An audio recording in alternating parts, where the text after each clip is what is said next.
Hello, everyone. Welcome to our third day of the webinar. Good morning, good evening, and good afternoon, whenever you are. So let's give some few minutes for people to join in, maybe in a minute or so, then we'll start. Okay?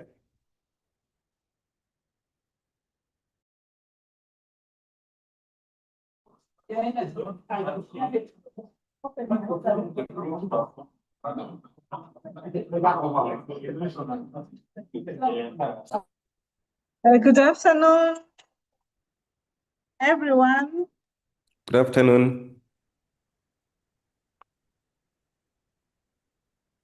Good afternoon.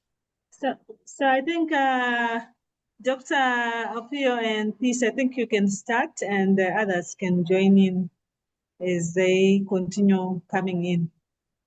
Oh, thank you very much. So welcome again. Yesterday, during the Q&A session, one of the participants asked to show how you can save the results of sequence analysis. Specifically, he asked for AlphaFold. So I told the participant that I will come back today and show the participant. But when I was doing my research, I realized that I need to show all the 4 methods that we covered during the sequence analysis. So that's what I'm going to start with. I'm going to go back and start by the translation part and show you how you can save the results. Then from there, I'll go to BLAST. And then from BLAST, I'll go to secondary structure prediction. And then I will go to AlphaFold for tertiary structure. And then the last and but not least, I'll show you how to save you can save multiple alignment. So this slide will also be shared today. So let me share my screen here.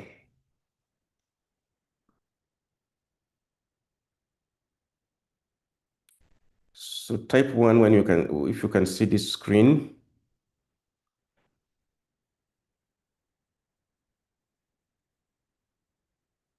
Okay. So I'm going to start from DNA to protein sequence. So basically, you have this website. You get here DNA, you paste the DNA, and then you can either select 1 or 2 or 3 or 4 or forward frame or backward frame. Then you submit your sequence, okay? After submitting your sequence, you get these results. So yesterday, yesterday and the day before yesterday, we went through this, and then I didn't show you how you can save this. So how do you save this after translating these 6 frames? Of course, we selected that the first frame was our protein because it starts with methionine, and then it's the longest. The rest had stars almost everywhere.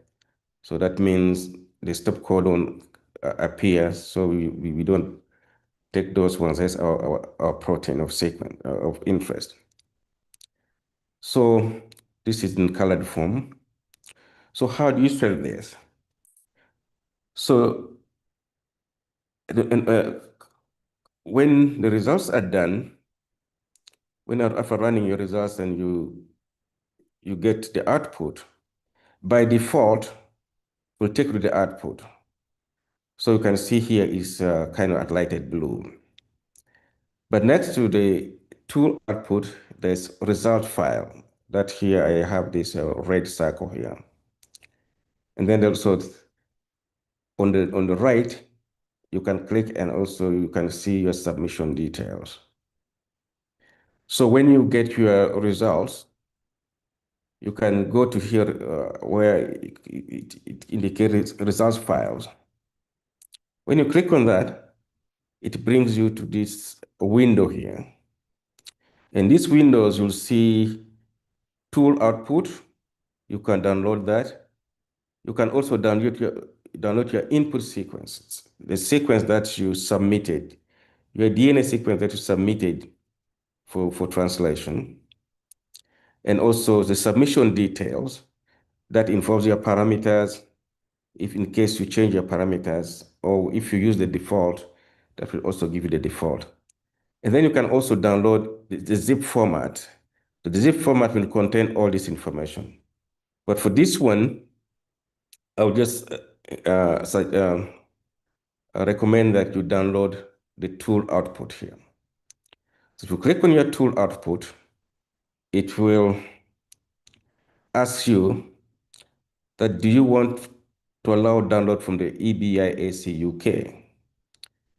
So you just hit allow, okay? And that will take you to your download folder. Here's the problem though. The problem is your file, the extension is .out. So this .out is not recognized by many of our software in our computer. So in order to see what you have to right click and open it with any text software that you have on your computer. If you just click on it, it will not open. So that's the unfortunate part of it. Okay. So this is the file that you need to open. Okay. This is the file that you need to open. Okay. So let me go back again and I'm going to run, I'm going to go to the website and run it. So again, you paste your sequence. After that, you leave everything the way they are. The parameters are default. Then you submit your sequence. And then you get your output. This is for, we selected all the 6 frames. Okay, so this one is in black and white. So we also say you can put in colors to make it easier for you to select your protein of interest. So we selected that. And then now how do you save your results? So where the output is, there's result files. If you click on your results file, you open for you these windows here. And these windows will give you total output. You can download that. You can also download the input sequence that you submitted for translation, the submission details, and then the zip file that include everything. So when you click on download, it will ask you if you have done, you click download by mistake, then you cancel. But if you want to download, you click on allow and you bring it to that, and then you right click and open. So what I'm going to do, I'm going to go to the website and run.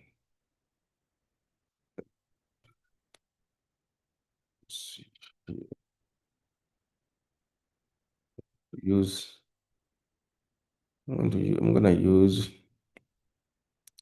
the activities that we did yesterday. So that's what I'm gonna use.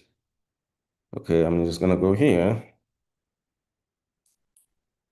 Okay, I'm gonna use this. This is what we use for our assigned activity. I'm gonna use all the 6 frames. Okay, and I'm gonna submit.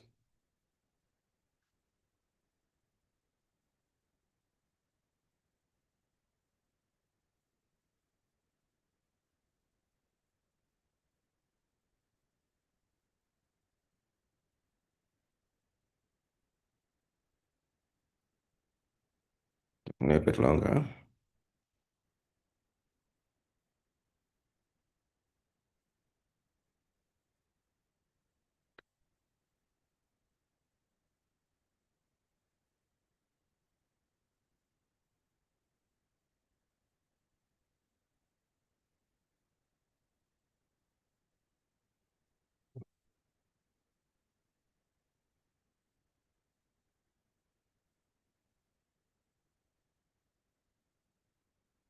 So our job is still in the queue.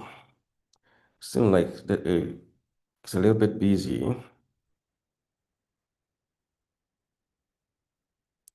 Okay, so meanwhile we're waiting for this, I'll just go to my desk, to my download folder and right click and open so you can see.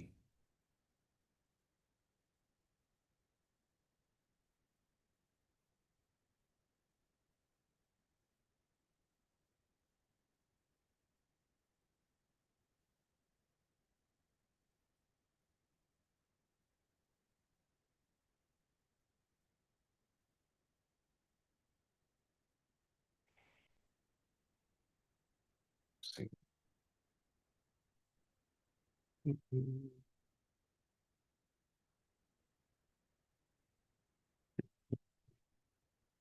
See if I can see. Yeah, I don't think I have that one. I think I deleted it.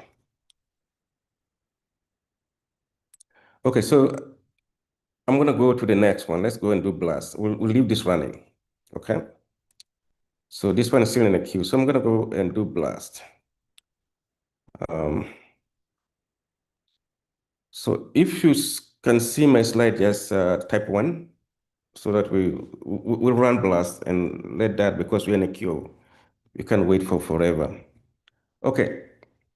So the second activity that we did was blast search. So again, in blast search, if you go to blast P, you open this window, you paste your sequence. Okay, after pasting your sequence, again, the algorithm is going to be, we're not going to change. It's going to be default. Okay.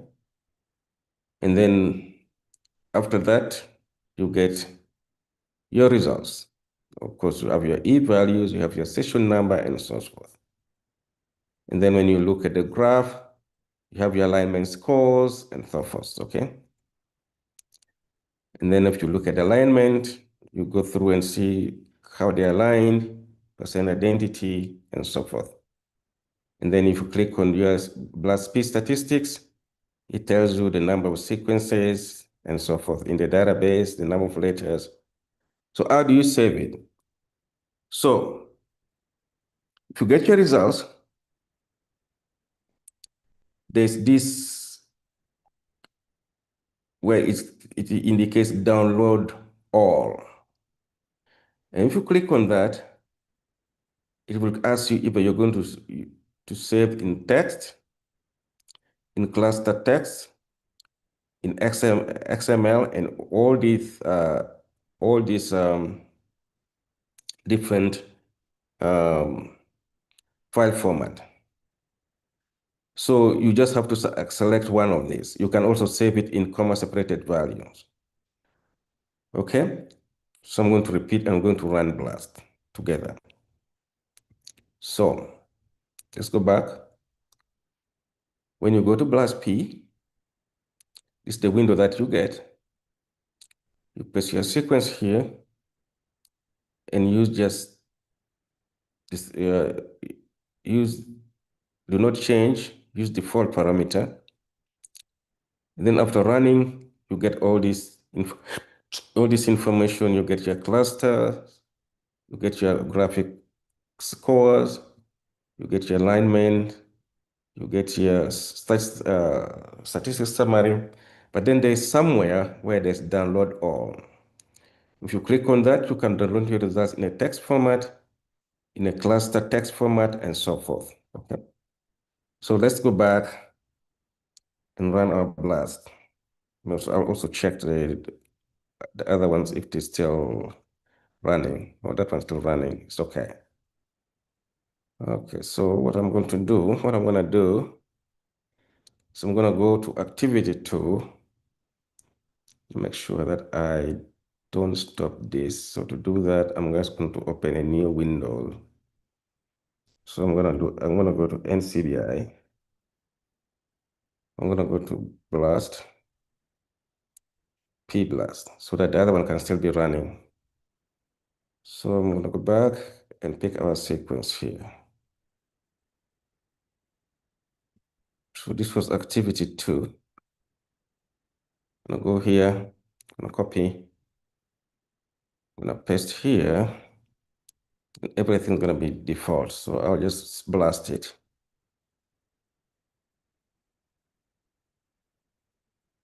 So that's running. I hope this one's gonna be a little bit better. Perfect. So this didn't take long. So again, before we go there, let's go back. So this is our results.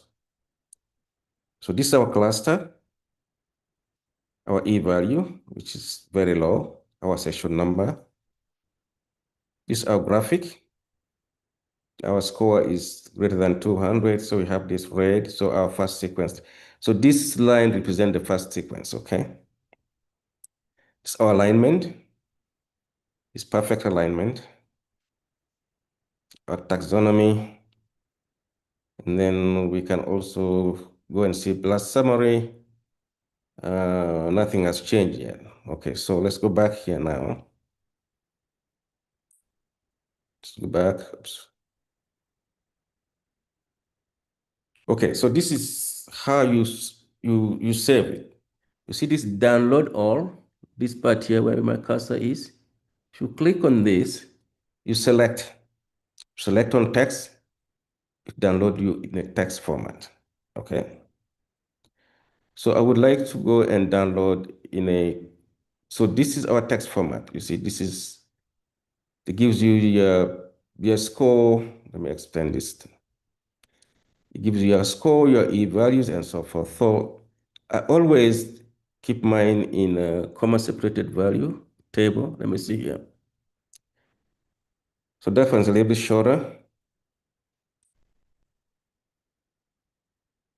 So this is your comma separated value format. So that's how you save your work in BLAST when you run your BLAST. You can also save in alignment format and so forth. Okay. So this is how you save your work when you run your BLAST. Come to this download and select the type of file that you want it to be saved, and it give you everything. Okay.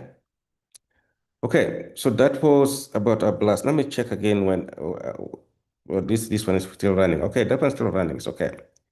And let it go. So this is also a learning process for us, though. Sometimes these things run forever. Now we know. So I'm going to go back to my slides here. So that was BLAST. That was how we saved the BLAST results. So next. Okay, so this is JPEG 4. We're going to have the same problem. I mean, this JPEG 4 is also, I think, it's run by in the UK, but we're going to try our luck because the server that we are having time getting our results is in the UK. But I will try this. So this one is JPRED for predicting secondary structure. So again, you save your sequence here and leave everything the same parameter, and then it will be running here. And these are our results. So when you get your results here, it's a little bit different. This is not easy to save. You can either view it in SVG format, or the easiest way, you can also view in HTML format, but there's no way to save this. The easiest way is you just view it in PDF format, okay? And then after that, you get this PDF view, okay? You get this PDF view. And then after that, you go to File, Save As, and then you save your PDF format. Because this was the toughest one to save because it's not straightforward. So let's go back again. So it's JPRED 4 for predicting secondary structure. You paste your sequence in the window here. Leave everything as it is, all the parameters, and you click on Make Prediction. Okay. Now, this is when it's still running. You get something like this. And then these are your results. And then when you get your results like this, you can view either in SVG format You can view your results in HTML, and all these, when you view in them, there's no way of saving. You just view the results. You can either copy them or screenshot them. But the easiest way to save this one is to view in a PDF. So when you view in a PDF, click on that, it will bring you this PDF format like this. So your Alpha Alex will be kind of like a round tube, something like that. And the beta sheets will be like kind of yellow with arrows. And then when you're in that, then you can just go to your browser and you click Save As. When you click your Save As, it will give you where you can save in your PDF. Okay, so I'm gonna go and try to run this, and I hope this time we'll be able to go through. So this is activity 3. So I'm gonna go there. This is still UK here. Okay, so yes.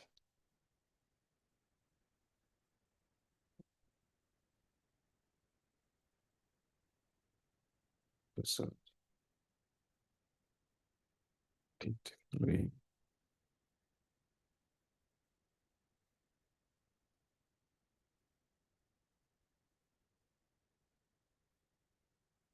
Make prediction. Okay, error sequence too long.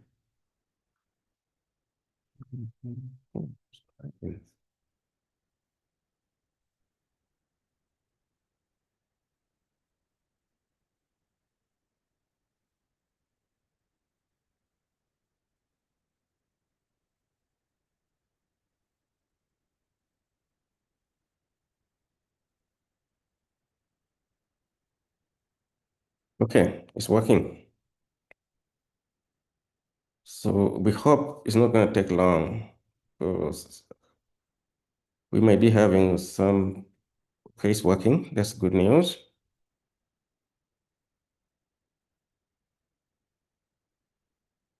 10% done. Let me check the other one once it is done.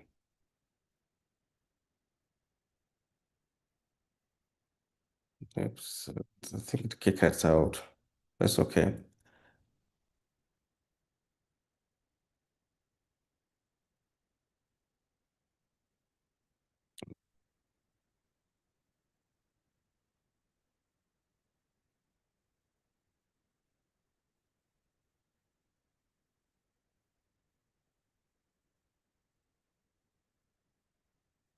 Yeah, something's going on with UK servers though.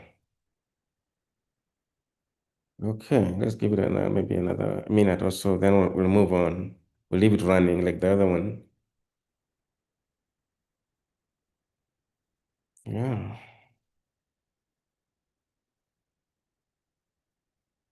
I think either we have a lot of traffic going to UK, or the internet services are not, something is happening there. Okay, so I'm gonna leave this also running. Okay, let me see this one. This one just kick us out really. Let's submit again. Okay, so this one is Q. Okay, I'm gonna go back to our slide and continue here. Unfortunately, most of our servers in the UK, but let's go now to AlphaFold. So the AlphaFold, we use this for predicting 3D structure. It's the best method out there at the moment. So again, you just get your amino acid sequence, protein sequence, amino acid format. You paste it there, and then after that you get your results, and you get the score. We covered that yesterday, and then to go into detail, you click on this the name, because the name has a link, and that name will bring you here. So it will give you the predicted structure, and then the predicted structure has colors. So somebody raised their hands here. Okay, so let me do something here a little bit. Somebody has a question. Let me see here. Oh, somebody asked me the sequence work when you copied it from the second line. Why? So the reason is sometimes some of these online methods, they don't want you to use the faster accession number that has the plus sign. I mean the greater than sign. So when you put that, it gets an error. So always when you get an error, leave the first line with the session number and just copy only the sequences. And sometimes they tell you that we need only the sequences. So I think that answers your question. Okay. Okay. Let's go back to our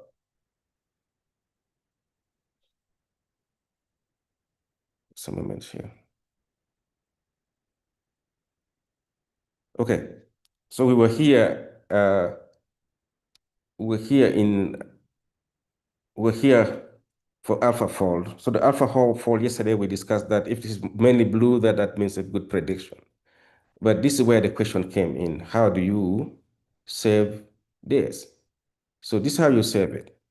So basically, when you predict 3D structure, you save it using this file format so that when you go out there, you can use other methods. So unfortunately, you cannot open these files.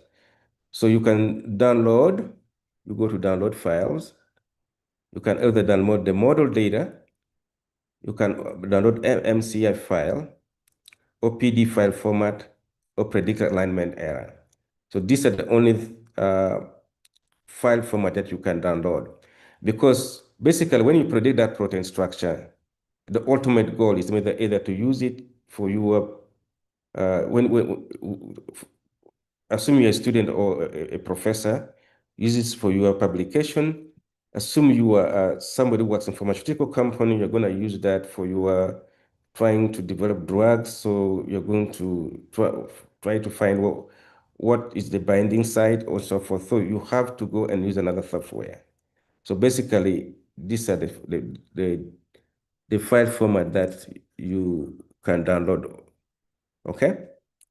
So I'm going to go now and run AlphaFold and see if you can download this. So let me go back here. I hope this will. Okay, so let me run AlphaFold, then we'll come and work on this. We'll run AlphaFold. AlphaFold here.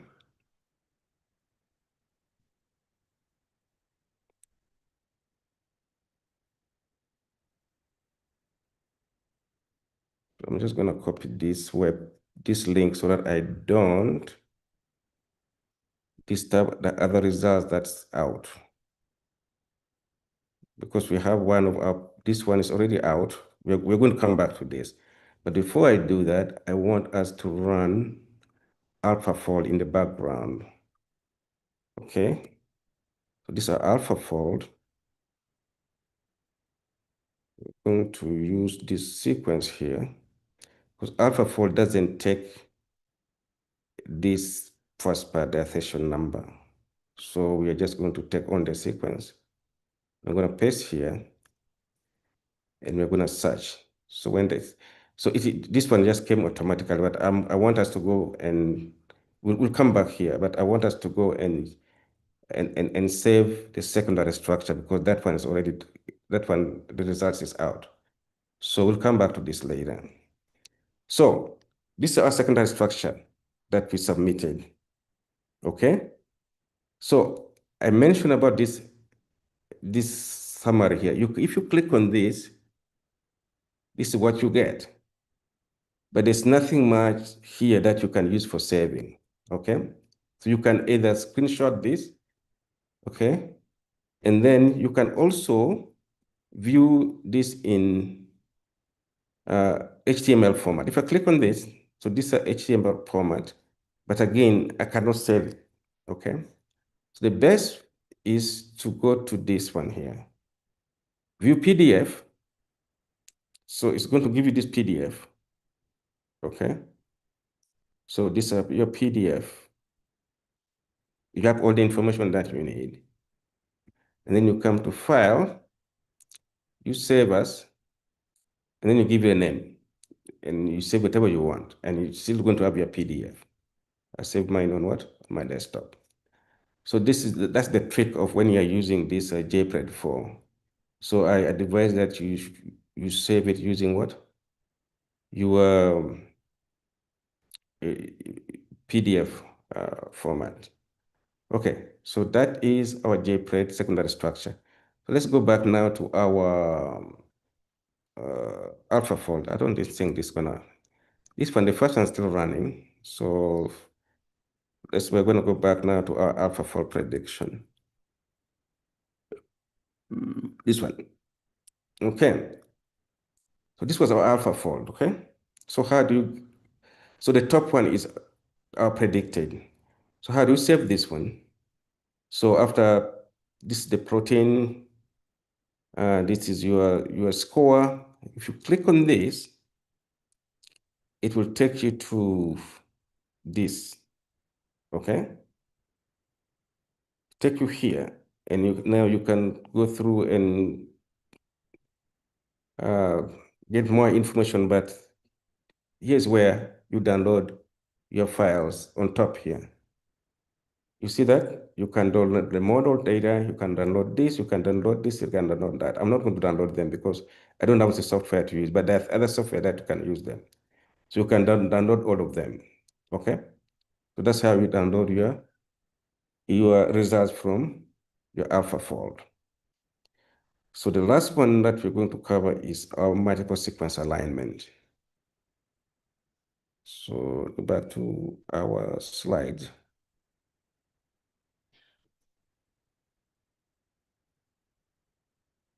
Okay, if you can see my slide, type 1.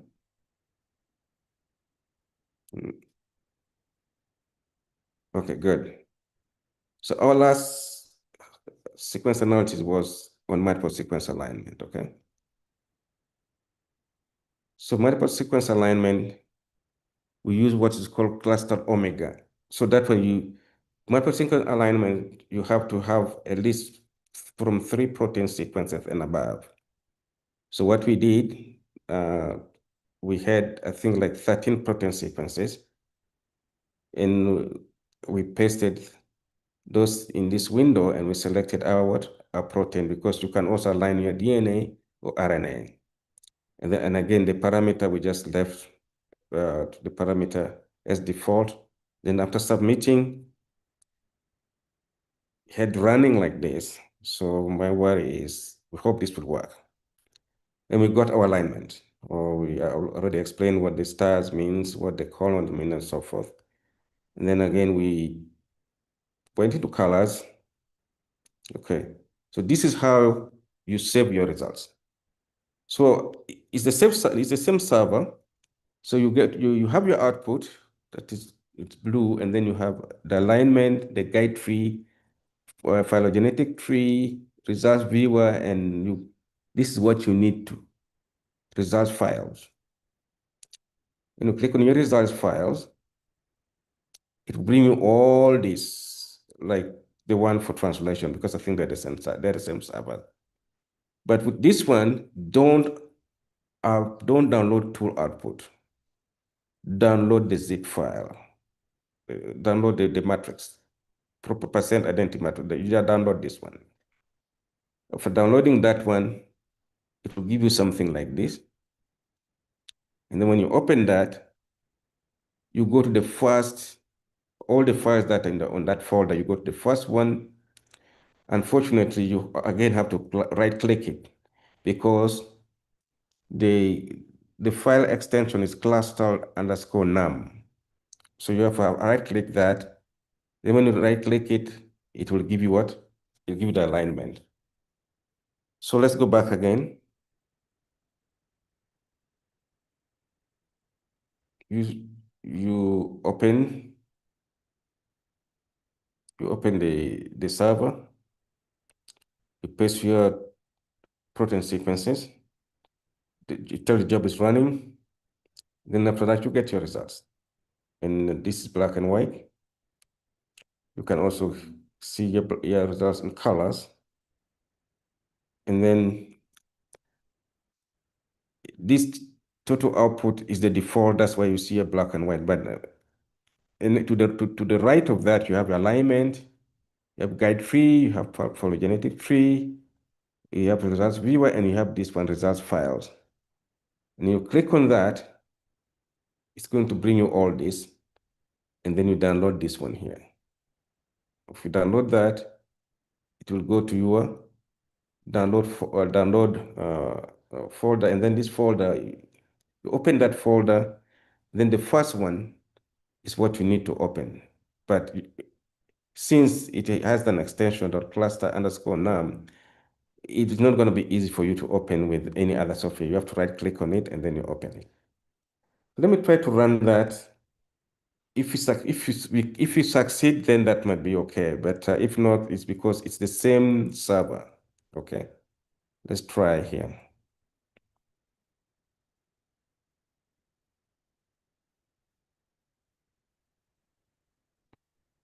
Okay, so all this.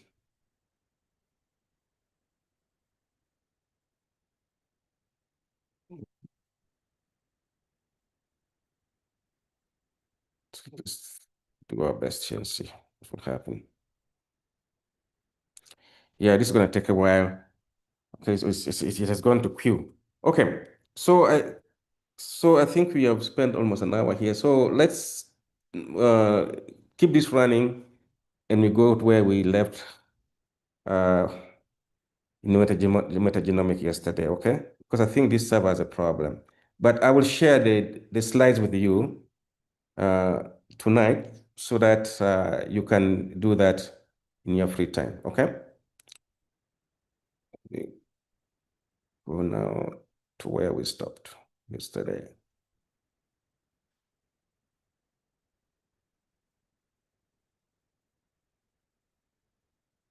Okay, now we're going to go back. We're going to go back to where we stopped yesterday. So now I'm going to change gear here to metagenomics. So yesterday we started metagenomics. We talked about two types of methods used for metagenomics. We talked about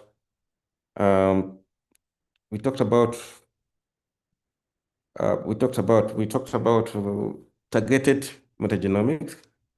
We talked about the ones that you just use all the sequences, which is called shotgun. And then after that, we talked about markers. We talk about 16S markers. We talk about 18S markers. We talk about ITS. So 16S markers is mainly used for microbes. 18S markers is used for eukaryotes, and ITS is mainly used for fungi. And then after that, we talked about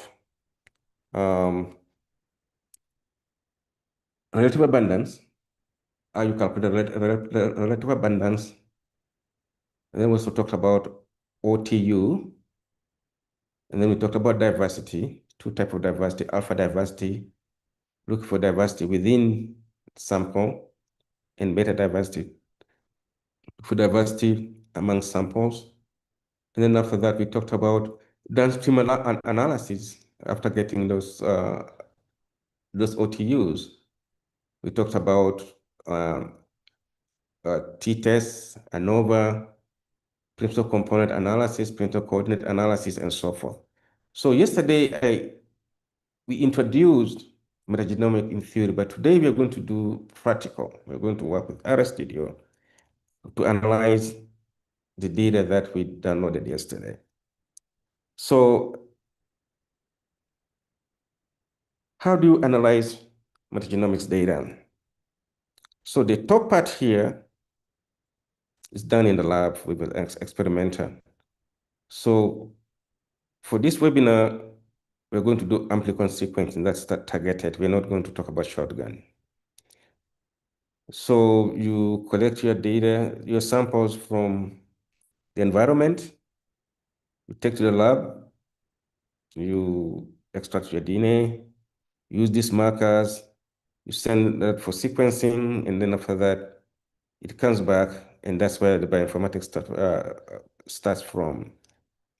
So there are methods that people use that we have been using. There's Chime, all these are online. Most of them are online, but you can also download them. There's Chime, this is very common. There's Mother, there's Picras, Meta, and but for Rust, we're going to use strictly R and RStudio with their packages in Bioconductor and CRAN. Because R can do all the things that Chime can do, Mother can do in all this. Okay, so from there we're going to get our microbial abundance. We're going to do other statistical analysis. Okay. Okay. So this is the process of how we're going to analyze our data.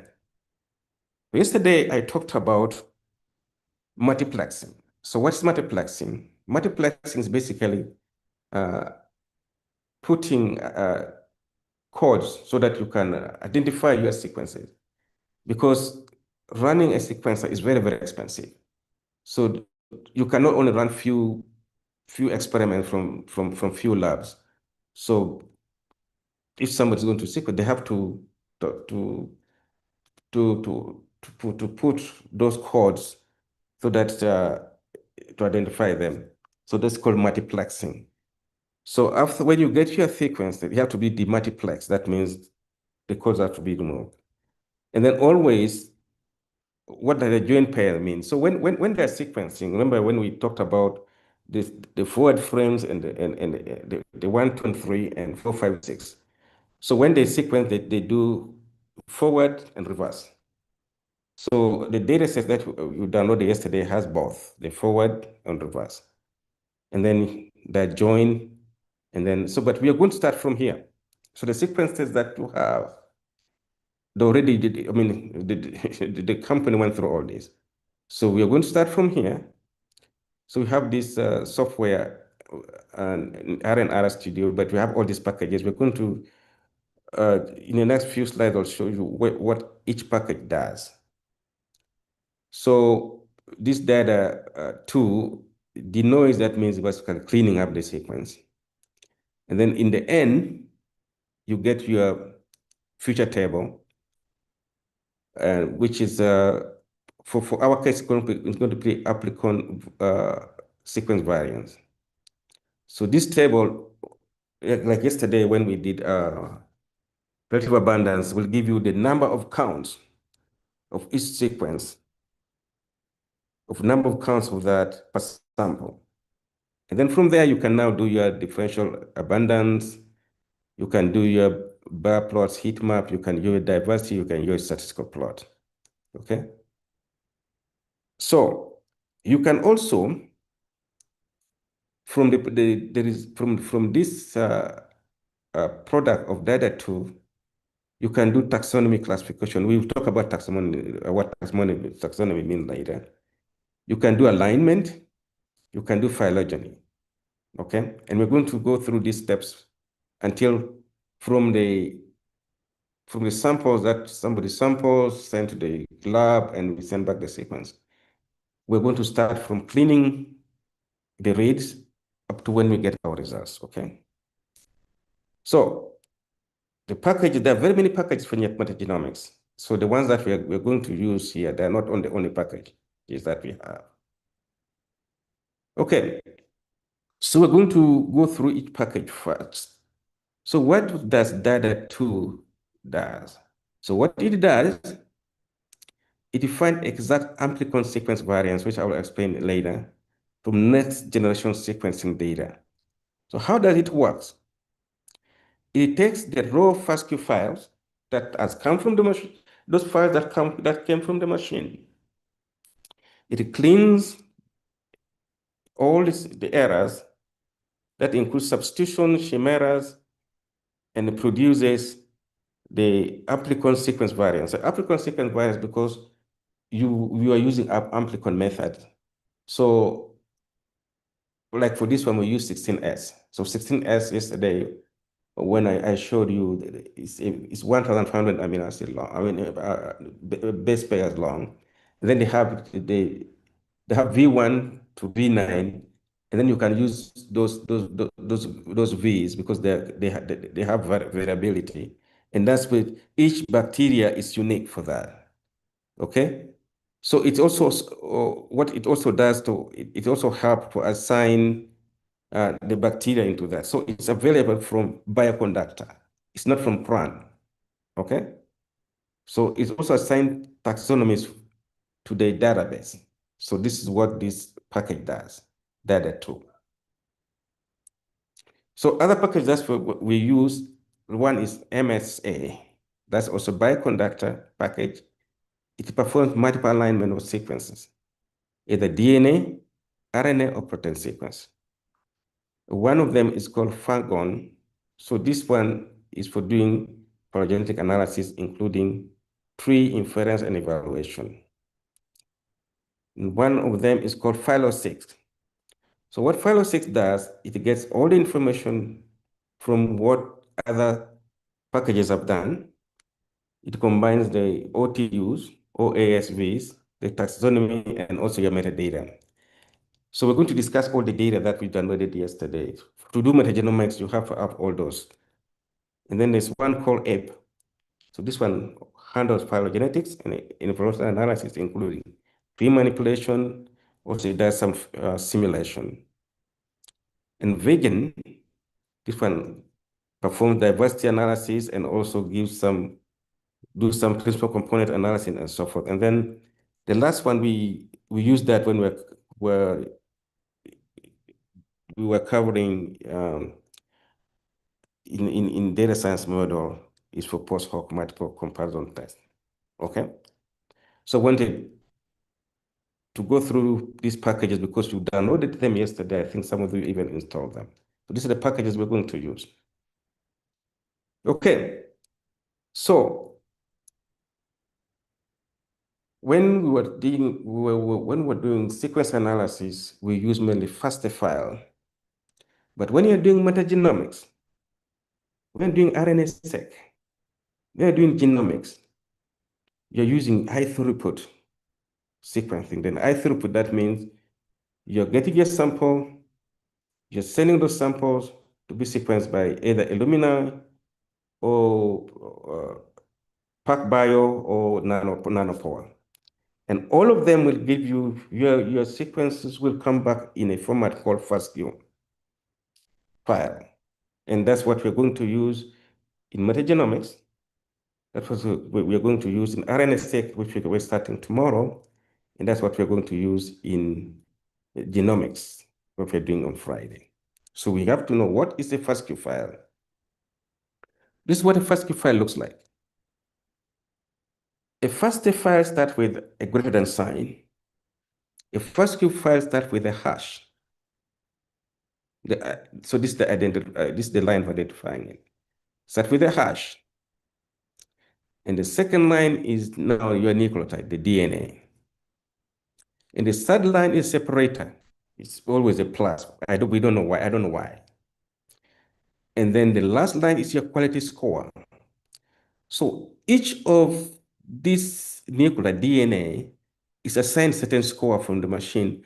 So they said we're going to watch a video tomorrow when we start RNA-seq, and we'll explain more about this score. Okay. So this one is unique for each read. Okay. And the second line is the nucleotide, and this is the plus sign. The sequencers came with that, and both of us don't know why. And the third the fourth line is the quality score, the quality of that sequence. So this is the structure of FASTQ file. So it's used in metagenomics, in transcriptomics, that's RNA-seq, and genomics. Okay. So another thing that's new that we have to know when you're dealing with either metagenomics, transcriptomic, or genomic is a Phred score. So what's a Phred score? It's just a quality score that's assigned how accurate the machine predicted that DNA is called base call. It's called because the way the machine sequence is called, so is how accurate it is. So how accurate is that sequencer for predicting that particular DNA? So the higher the Phred score, the better. So in a layman's language, if your Q score is 10, that means in every 10 bases that have been sequenced, one had an error. So it's 90% accurate. The Q of 20, that's the error is 1 in 100. That's 99% accurate. And then Q Phred of 30 is 1 in 1,000 error. So basically, in all, whether you're doing metagenomics, whether doing RNA-seq or genomics, we always comfort with the Phred score of 30. That means an error of 1 in 1,000. So that means that sequencer made an error of 1 in 1,000 nucleotide. That's the Phred score of 30. That's it. So when you get your sequence, it has to be clean up, what we're going to do. And then 40 and above is matter. So the minimum for sequence to be basically, for your sequence to be accurate, to get at least something better, your Phred score should be 30. So the error is 1 in 1,000. So in a layman's language, if somebody talk of Q10, Phred score of 10 is 1 in 10 errors. Q score of 20, 1 in, so this is the accuracy of the sequencer, okay? That's what the Phred score means. Okay, data sets that we're going to use. So this data sets was one of my colleagues from higher said we had, she's doing biofertilizer. So she's using this bacteria for fertilizer. So as my colleague, we work together. So we publish a paper. So I always ask her if I can use this for webinars. So these are different types of bacteria that were used as a fertilizers. So there were 3 replications per treatment. So there were 24 samples in total. And each sample is assigned a unique barcode to identify after sequence. That's, of course, multiplexing.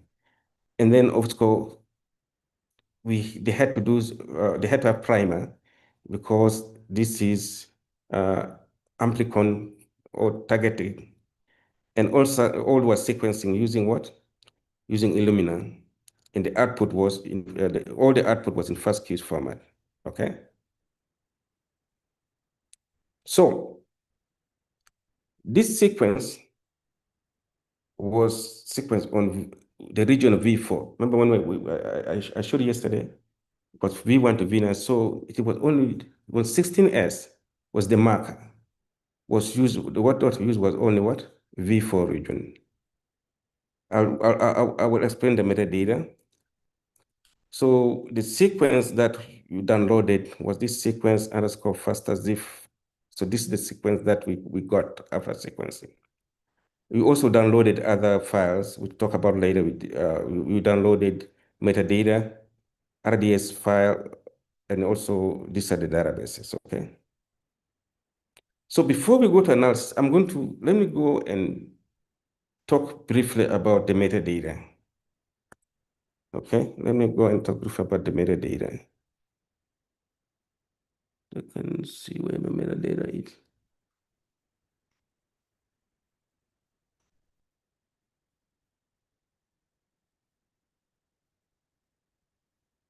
If you see my Excel type 1, thank you. Thank you. So this is the metadata.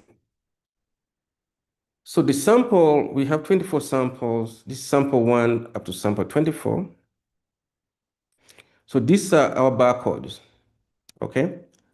So these are the barcodes. So each sequence was barcoded, was multiplied with these barcodes. And these are the primers that were used.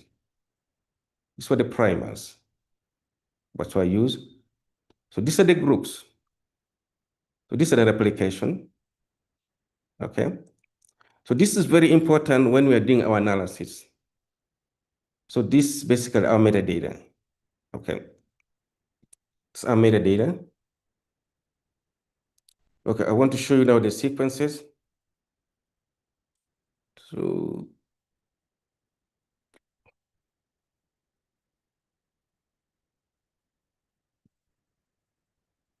these are 24 sequences. So you can see, if you look at this, this is basically the first few lines are from the sequencer, but our ID starts from here. So you can see this one is the ID one, and that's one with the forward, and that's two with the reverse, something like that, okay? So after that, now I'm gonna go back to my slide. And this we're going to start now to do our analysis, okay? So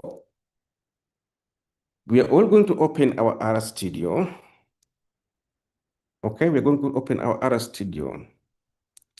So yesterday, we downloaded R script files. There's one for Windows and one for Mac.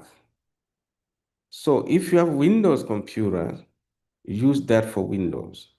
If you have Mac or Linux, use that for Mac.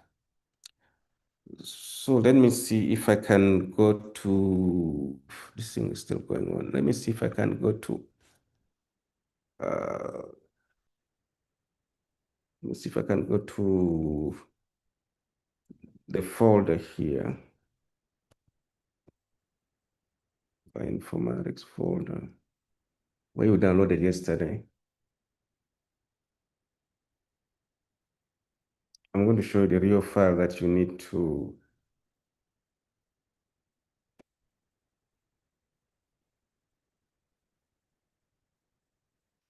Okay. If you see my screen, the folder, Google Drive type 1. Okay, good. So you see these two files here, metagenomics underscore activity underscore finals underscore Windows. If you downloaded that and you have a Windows machine, that's the file you're going to use. And then this one here, metagenomics underscore activities underscore final underscore math. If you have a Mac computer or Linux, that's the file you're going to use. Let me repeat. We downloaded these two files yesterday. This took you through to download these two files. If you have a Windows computer, you're going to open this when we start our R Studio. If you have a Mac computer, you're going to use this. Okay? So if you are on the same page, I would like you to go and open your R Studio.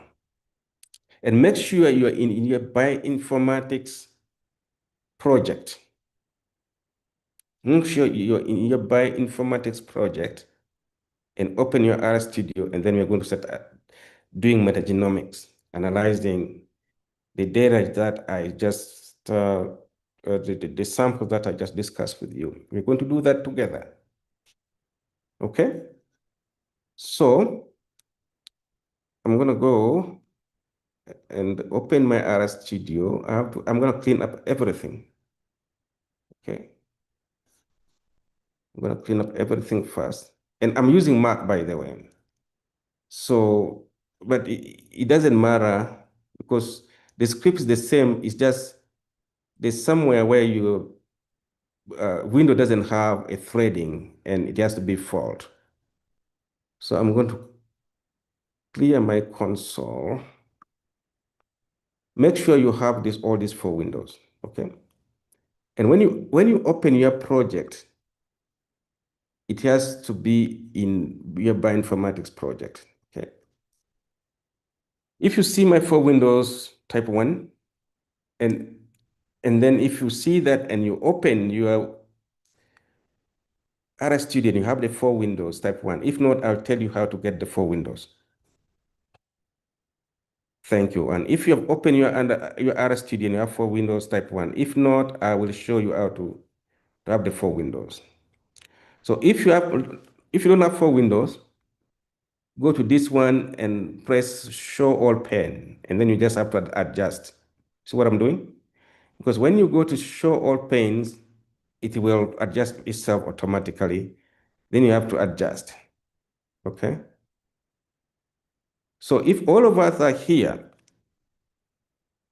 okay, I'm going to repeat. If you're a window person, go to File, open File, and open Metagenomics Activity Final, Metagenomics underscore activities underscore final underscore windows.r. Open that if you're using Windows.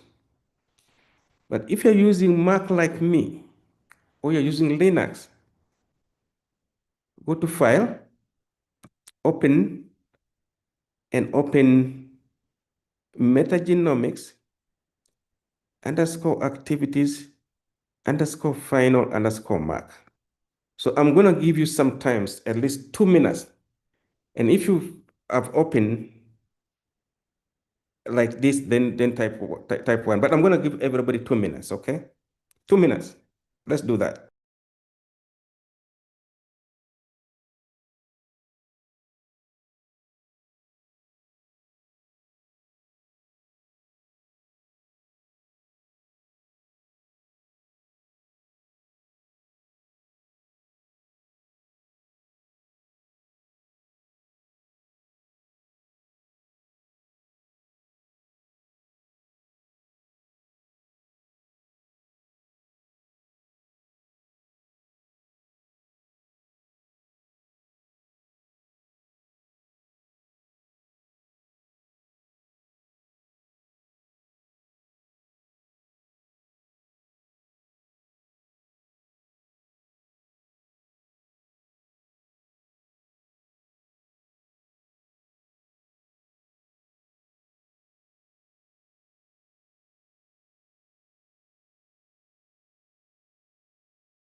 If we have this. Okay, so the first thing we do when you start running your script, you have to load the libraries, okay? So I would like you to block from, because the first block from number 1 up to, okay, this is what I would like you to do. You see where 13 is? I would like you to look at what I'm going to do. I would like you to put a hash there so we don't use that type device because that has been giving us problem. You see where my cursor is? You put a hash so that we don't use this library because we'll use another library. Because starting from when we did our, when we did data management model, when we did our data science module, we had the same problem. So I would like you to put hash there. So in ARA, when you have a hash, that means ARA will ignore it. Okay. So when you look at all these hash, basically, ARA will not do, it's basically to rather than use it. So we're going to load our library up to 13 and just click run. Okay, so the library is loaded. So the first thing we are going to do, we are going to get all our data that are forward read. So all our forward read ends with is 1. The reverse forward is 2. So that's why you have to be in your bioinformatics folder. Remember yesterday's piece told you to get those files, unzip them, and put them in your bioinformatics folder. If they're not there, then it's not going to work. So if you run line 17, you should be able on your environment to see that this something like this, FNFS, CHR1 to 24. If you've got something like that, type 1. So that one we have brought in the forward reads. Okay. Now we're going to go and bring the reverse reads. Okay. That is your line number 20. Okay. Okay. So what I would like you to see here, don't worry about the gibberish here, but remember when I showed you when sequence is sampling, it gives also certain names. But when we look at our metadata, our metadata had a different names. But when you look at the folders, it has a very, very long name. So this line here is what's doing basically. It's removing the names that were given by the machine. So don't worry about all this, but what's doing just removing so that we get the name that we had in our metadata. That's what's doing here. This 24 here, okay? So if I do this now, I get my name. So I'm gonna go back to my bioinformatics folder. I'm going to tell you what this line did exactly. This line 23. Okay? So let me go to my bioinformatics folder.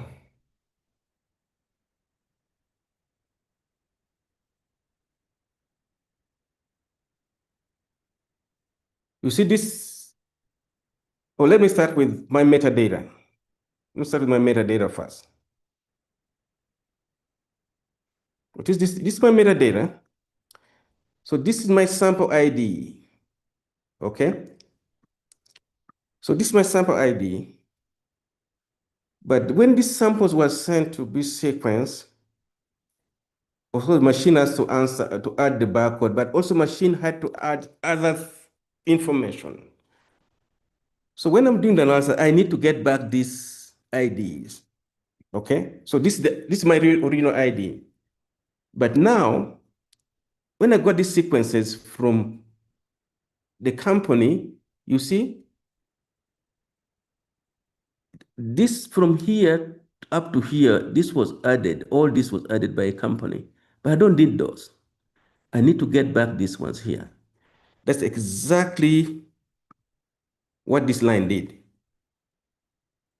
So don't worry about this gibberish here, but that's what this is doing. It's stripping all what the machine added so that we get back our, because this is very important when we are adding now the metadata, okay? So that's what we did here. Okay, so we're gonna go down, still down here. Now we're going to start to do our quality control, but before we do that, we want to check our sequences, our reads. So this one, we're just going to check the first 2 reads of the forward. This is our forward. So if you run just line 38, if you click on that, you should get something. You should get this plot. So If you run line 38 and you got this plot, you type 1.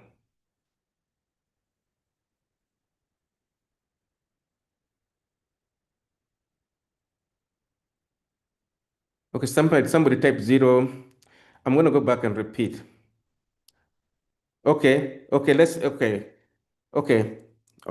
me answer. Okay, so some people are getting empty. Why?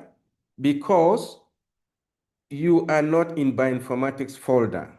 So if this F, let's go back here, because I want us to do this together. If you ran line 17 and this one tells you empty, that means you are not in your bioinformatics. You are not in your bioinformatics folder, because that's where your data is. That's why it's empty. Okay? You have to be there. So I'm going to go back and repeat this. We're going to go back and start from there. Because my goal is you are going to take this script and you're going to, if you're doing metagenomics, I would like you to analyze this data. Your data using this script. So I'm going to take my time. So after downloading, after loading the first thing you have to do is have to make sure you are in your bioinformatics folder project. If you're not in your bioinformatics project, it's not going to work, because yesterday, when you downloaded these files from the Google Drive, please work with you. You unzip those files, and she told you to paste all these files in bioinformatics folder. So when Ara is reading, is going to look for your data in bioinformatics folder. So the first thing we are doing is we are calling, because we have two reads, forward and reverse. So the forward reads are going to be all put here. So if you run this, it's where your forward read will be. And it's 1 to 24. We had 24 samples, but those 24 samples, there's forward read, there was sequence forward and the sequence reverse. The forward reads are the first 3 frames, reverse are the last 3 frames. So if you have money, basically, it's advisable to do both forward and reverse. But sometimes if you don't have money for sequence, you do only 1 run. But this one, we have 2 runs. So the first line 17 is going to get all the sequences that are forward read. So you have there 1 to 24. And line 20 is going to go and get all the sequences that are reverse read. Okay? And then after that, those sequences, when they were sequenced, the names are not the same as our name that we had in the metadata. So we have to remove those names that were added by the sequencer. So this is what this line is doing, basically. Okay? So when you run this, it removes, and then you get this. Okay? Okay. So after that, we have to look at our sequence, and we have to see how clean they are. Remember, we talked about Fred score. So to do that, we have to visualize them. So number 38 is going to visualize the first 2 sequences in your forward read. So if you click on that, you should be able to get a plot. So if you have a plot, type 1, then I'm going to explain what's going on here.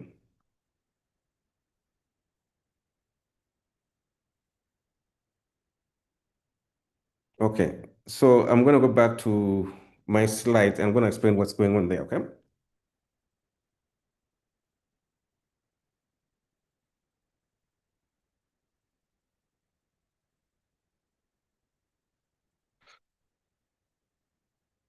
So basically, what you're looking at is this sequence 1, and it has 94,000 reads. So when the machine is sequencing 200 base pairs, and on the left, you have your quality score. You see that? So the gray is a heat map of a frequency of each score.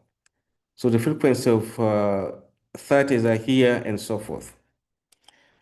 And then the green is the quality score of each position here.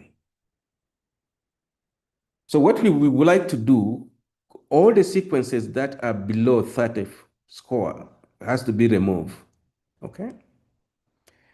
And then all the nucleotides that are here has to be removed. So the next thing we're going to do is to clean up all these sequences that have the score that are less than what?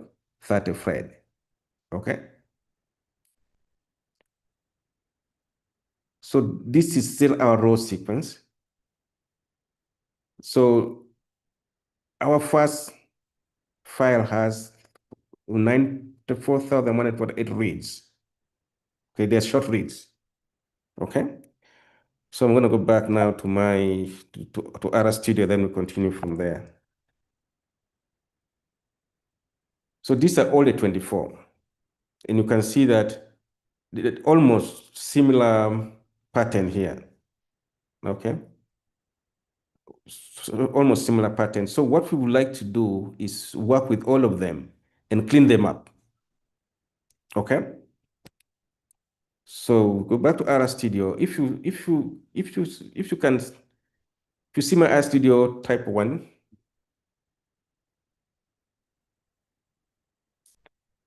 okay, so if you're following me and you you ran this line 38, you got this also type 1 before we go and do all of them. Okay. So line 41, we're just going to plot all of them. So if you run line 41, you should be able to get all the 24 files. They will come. It might take some time, but you run line 41, you should get all the 24 in forward read.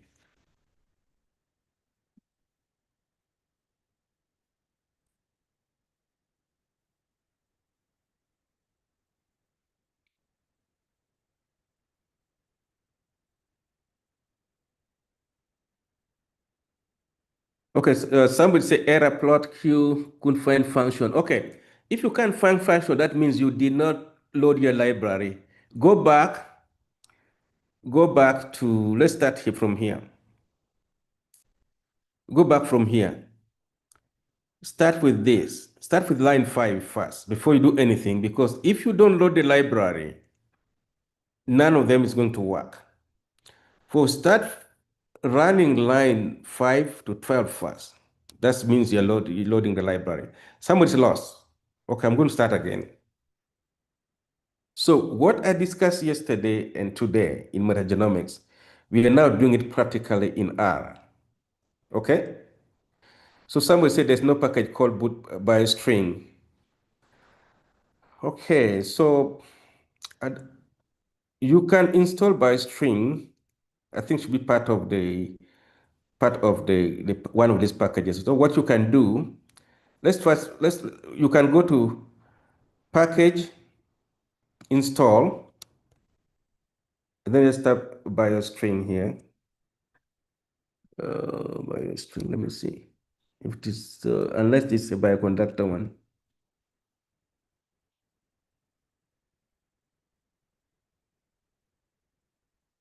Oh, that one should be bioconductor. We install that later. But let me start with to answering the person that got this error here. Okay. So the first thing you have to do, yesterday you were supposed to install all these packages. It was like an homework that you did, was an homework that you did on Monday night. If you have not installed these packages, then this library won't work. That's the first thing. You have to make sure yesterday, please also work with you guys to install those packages. So if you didn't install the packages, then this won't work. So you first have to install those packages. So if you install those packages, then the first thing before you do any analysis in R is you have to load the library. So loading the library, you're going to run from line 5 to line 12. You just run. and will load all your library. Because if you don't load the library, that's why you're getting these errors. Because Ara will try to look for those functions, is not there. You see that? Can you quickly guide on how to work within the folder Bioinformatics, please? Okay, so when you created that project Bioinformatics, okay, there are two ways that you can do that. I'm going to show you two ways of doing it. So let's start from the folder. Okay, there are two ways of how you can go to your Bioinformatics folder. One is you see these small three dots here. This is the longest way. You see these three dots here? You click on that dot, it will bring you to all this, and then after clicking that, go select your Bioinformatics folder and click open. Let's do it again. You see the three dots here? This is the longest route. You click on this, you go look for your Bioinformatics, you open. And then after opening, you see this kind of like a green, a blue thing here. You click on more and set as a working directory. That's the longest way to do it. Okay? Let's do it again.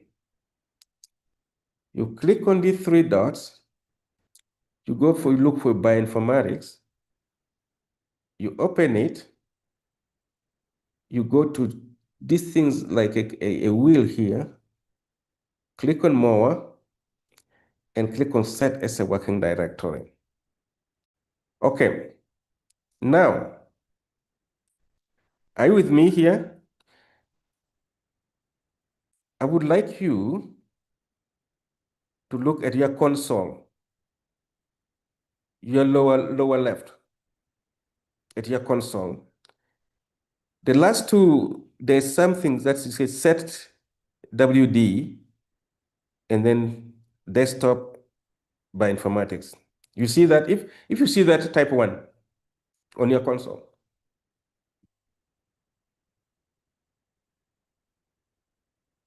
Okay. So to make our life so easy in the future, I would like you to copy. You see my cursor? You copy this. You copy it, right-click copy, and then go up, go to your script app, where we have your metagenomic activities final windows or math. You see where my cursor is? Go up there, and you enter and paste it in number 1 and save it. Okay. This is a long way, but so that each time you open and you run, you start from number 1, it will take straight there. So I'm going to repeat that. It's a long way. We want to go to your Bioinformatics directory. You go to the three dots on your right, lower corner. If you click on the three dots, you're going to open your Bioinformatics, and you open it. And then you see this kind of like a blue wheel here. You go to more and click on set as a working directory. So whatever you did this, it was written on your console, the lower left. Basically, what I did by click and go, it was kind of like typing by itself. So for you not to type in the future, you go and copy what was in the console and save it as your first line, so that in the future, when you run that first line, it will automatically put you in your directory. That's the longest route. The shortest route is when you created that project, bioinformatics project, each time you open your URL, they should take you there straight. So the long route, what I just demonstrated, are for those who maybe didn't create their project, but they got out of it. Okay. So when you created your bioinformatics project, they say if a file in your bioinformatics folder called project file, this file here, this file bioinformatics project file, I'll show you where the file is. Bioinformatics project file. This file here, this is the easiest way. If you click on this file, straight away it will take you back to your what? To your bioinformatics. Bioinformatics project. So are you with me? So that is one way of getting to your folder. Okay? Okay, I think that answered that question of, I think there were two people who wanted to know how do we go back to our bioinformatics folder. Okay? So somebody said they had problem in installing packages. So that one, I think we are going to work on it as a homework again. Okay, so yeah, I think some people had problem. The load fail. So some people had problem installing. So so if you didn't install any package, then it's not going to work. But we will work on that again maybe tonight. Okay. Okay. So we were here. So we were here.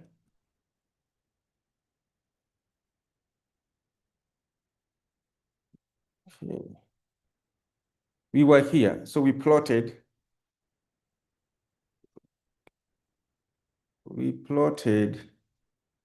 Oops, I think everything started again here.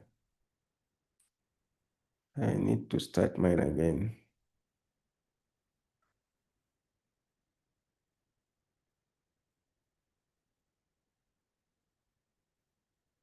So we were here where we plotted all the 24.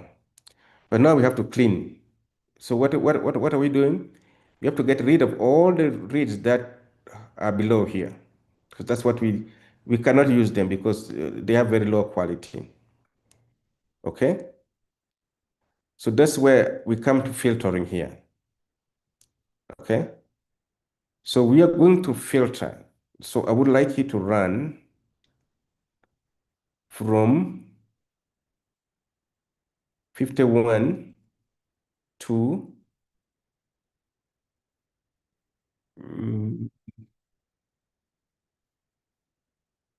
from 51 to 66. Just block this script. So that's just going to filter, removing all those. That's what it's doing.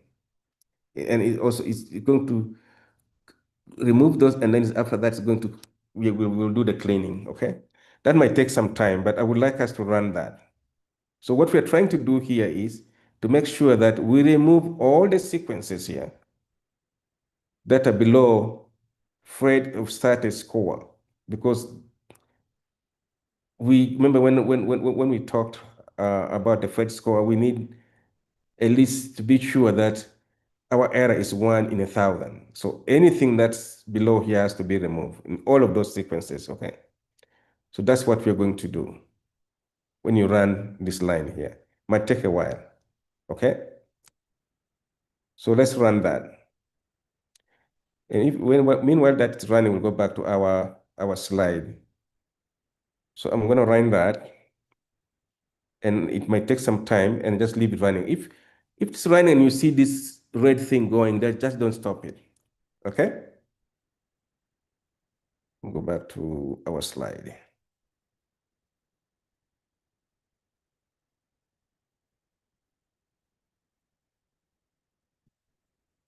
Okay, if you can see my slide, tab 1.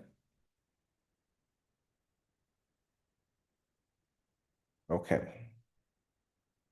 So what we're doing now, we're trying to clean all these sequences to get rid of anything that is below, with the Phred score below 30. That's what the R script is doing. Okay.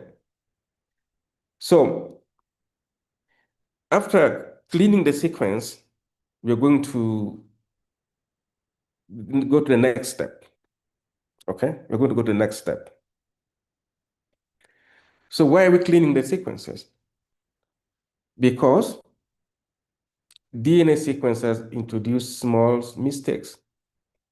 They can be extra, they can be missing, and they can be incorrect letters. So these mistakes can look like new microbes that aren't really we are looking for. So what data tool is doing is denoising. That means cleaning the data. So when it's removing the noise. So after doing that, it's going to keep only true biological sequences. And after doing everything, it's going to produce for us what's called amplicon sequence variants. So that will be a table. After cleaning, we're going to get what? The amplicon sequence variants, that's the true fingerprints of those microbes that were in those samples. Okay? So how does it work? I think we already talked about it. So it takes the sequence, the reads in a raw format, it cleans the sequence, and it produces these samples, okay? So how does the table look? How does the table look? So the table has rows and columns. So our columns are those sequences that are unique for each bacteria, and our rows are our sample ID. And then within the cell are the number of reads for that sequence per sample, okay?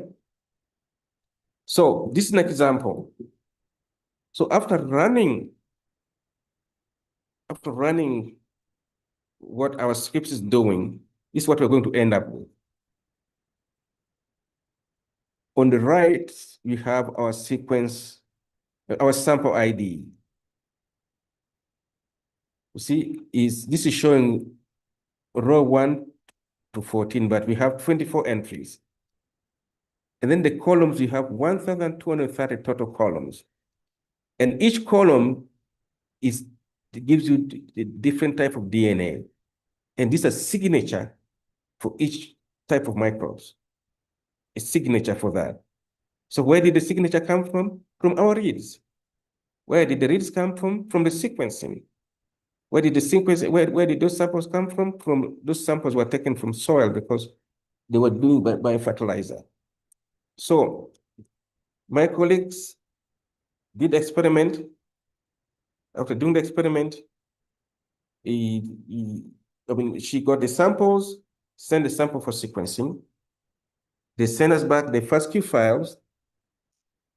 Sending us the FASTQ files, also we had the metadata. And the process we went through was just cleaning. Then after cleaning was now to identify for each samples, the amplicon sequence variants. So we have 1,230 columns with different type of DNAs, different type of sequence. So for this first column here, this is the variant. For sample 1, there are 166 of them. For sample 2, there's 1,030 and so forth. Remember yesterday when we talked about from sample, then you do the relative abundance. The relative abundance will come from this, okay? Let's see if I have some questions here. Okay, so somebody say multi-thread has been disabled. That one was disabled for Windows. So if you are using Windows, if you're running the Windows script on Mac, then it's not going to work because the Mac script, the multi-threading is true because Mac computer and Windows computer, they're two different operating systems. That's why I had to make two different scripts. Windows is not multi-threading. That's computer terms. Don't worry about that. So when you're getting this, that means you're using the wrong what? You're using the wrong script. You're running Windows script I gave you on Mac. That's why it is disabled. So if you get that's why it's happening. Okay. Names cannot coerce closer longer. Yes, it's used to Chris Even Sanga. That's as long as it is amplicon. Sanga's a long read. So that one I need to find out. Okay, error.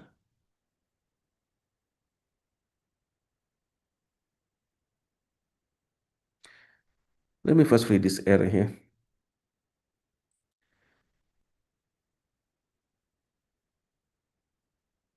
So I don't think you have your data there. I think that's where it's coming from. Something's coming from here. Let me see, error in plot. So if this warning is not a problem, unless it's an error, warnings is not it's not very bad, unless it's an error. Okay. Let me go back and check what's going on with mine here. It is done. Okay, let me see here. Mine is still running. Oh, mine is done. Okay. So if you have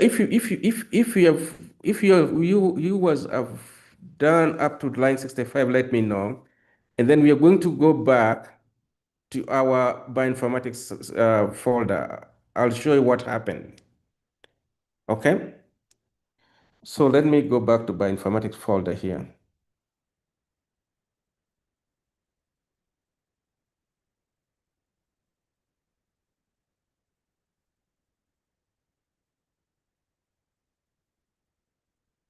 So do you see my bioinformatics folder type 1?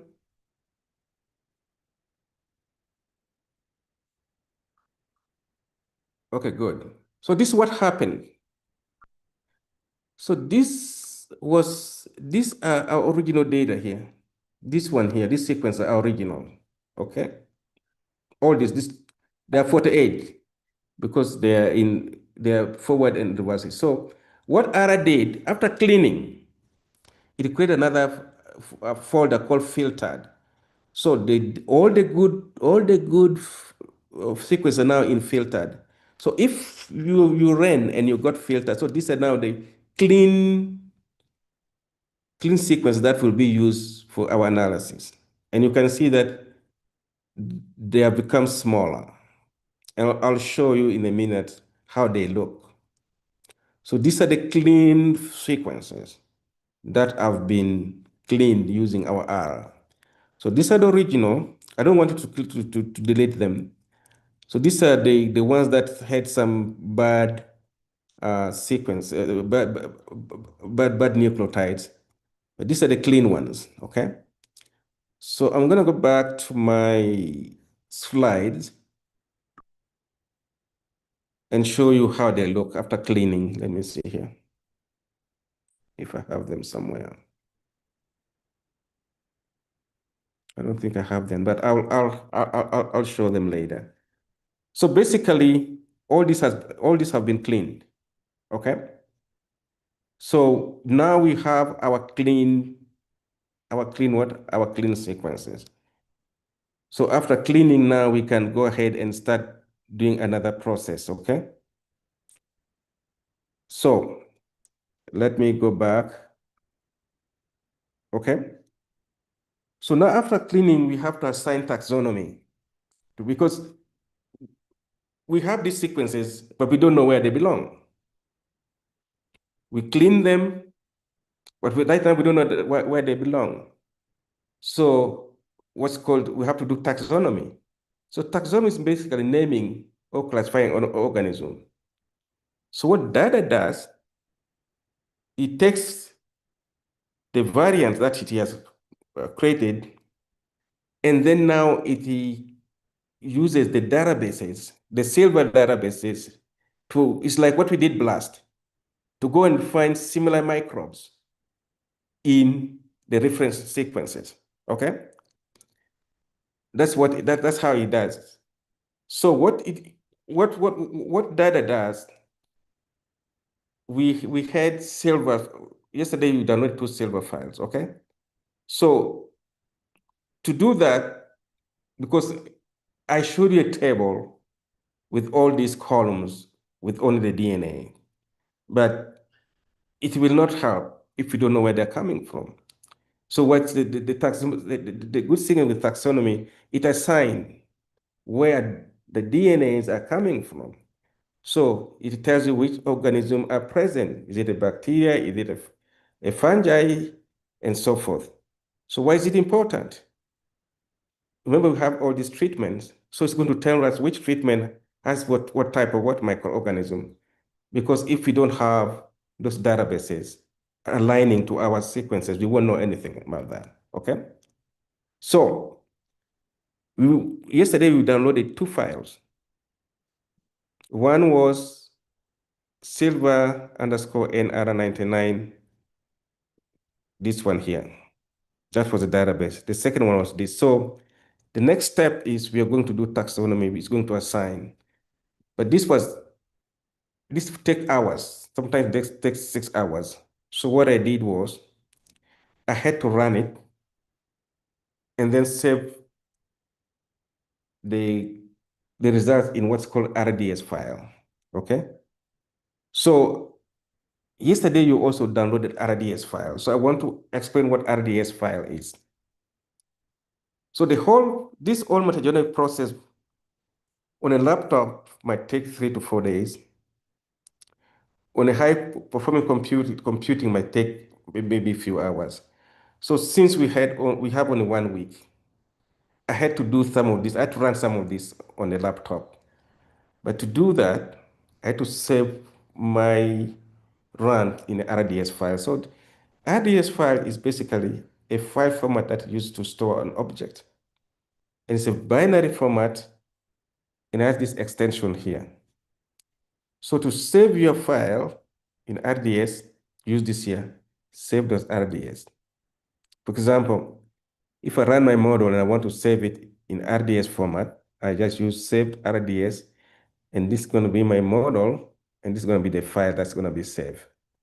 Now, if I want to load it back, I'll read.rds, and I read it back. Okay?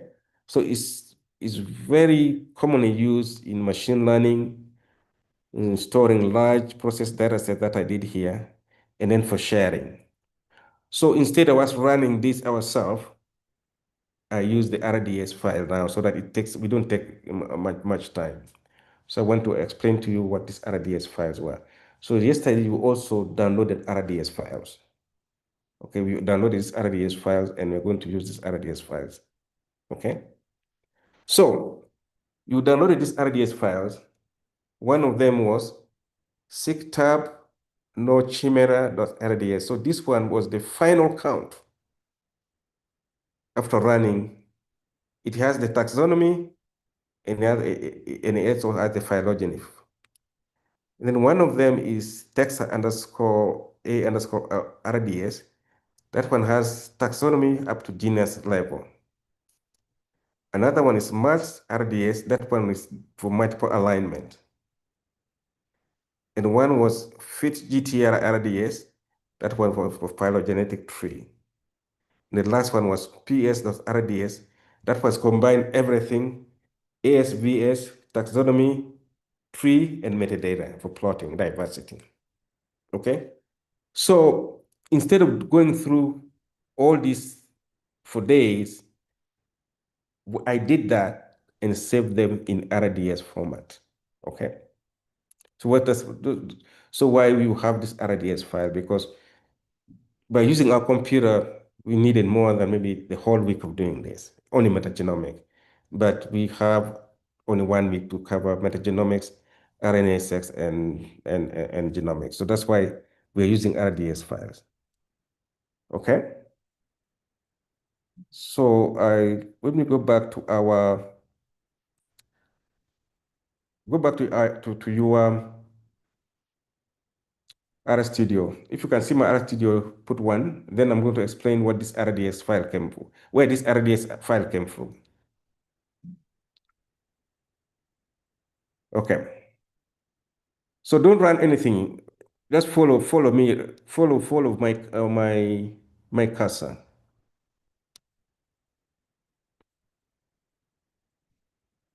Let's see here. Let me use the Windows one.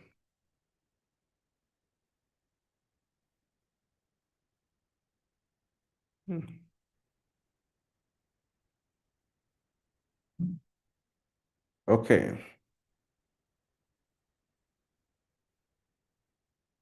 So this was the nosing.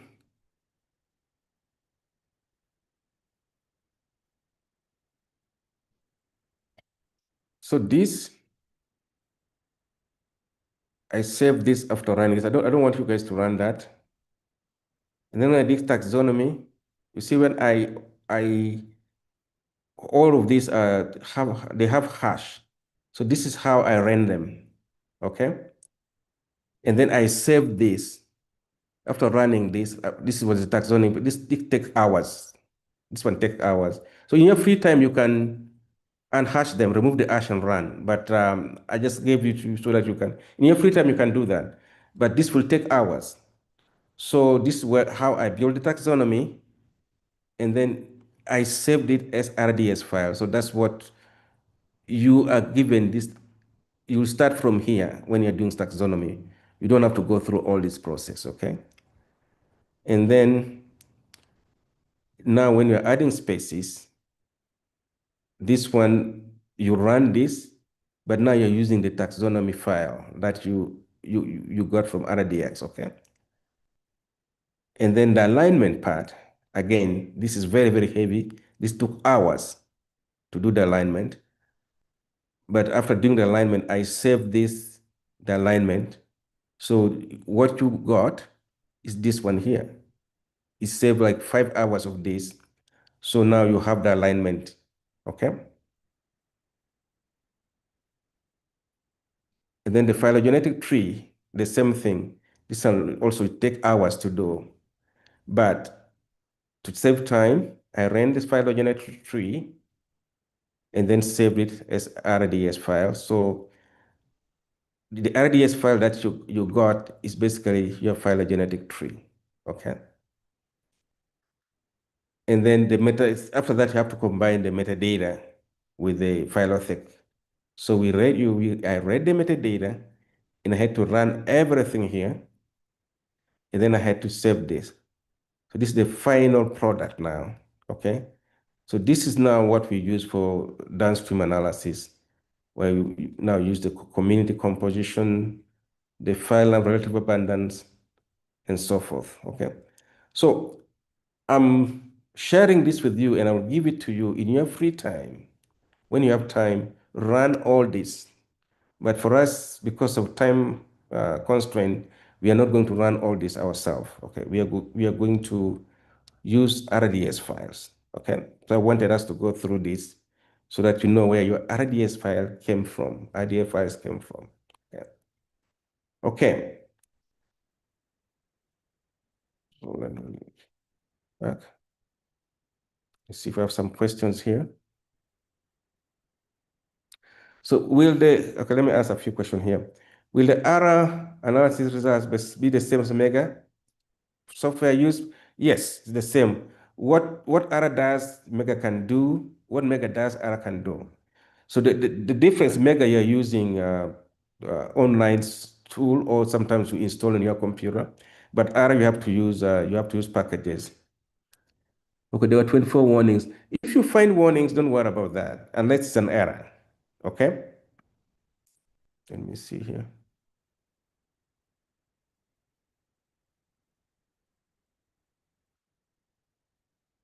Okay. Let me see here. Okay, so next we are going to, we came up to this level here. So next we are going to, that was up to, so we are going to now run from 70 until we merge now our forward and reverse. Because at the end, they have to be merged. Right now we have been analyzing them separately. So we're going to run this 70 to 72. Okay? Let's run that. 7 to 72. We're merging them now. Okay? Let me see, we have some question to answer here.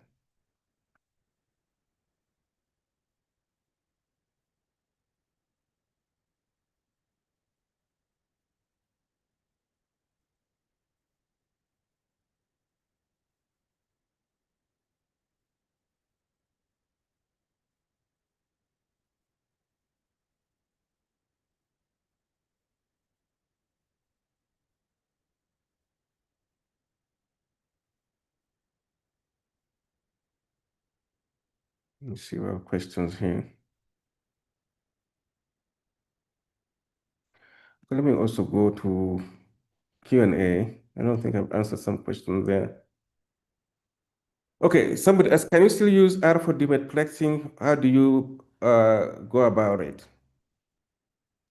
Yeah, there should be some packages that can do that, but I've never done that before because most of my sequences that I get already been demultiplexed. Okay, somebody said, can you show us how to construct phylogenetic tree from this sequence? The other script has it, but it will take us hours. So in your free time, let me go back here. In your free time, this part here, you see 8? In your free time, what you have to do is you can still use this RDS and hash from 116 to 121. That is constructing phylogenetic tree. But it will take for you hours. So yeah, it can be done. So somebody asked here, the difference between AlphaFold and JPred are the models, both methods. JPred is predicting secondary structure, predicting your alpha, beta sheets, and your the, uh, the connecting that connects to what?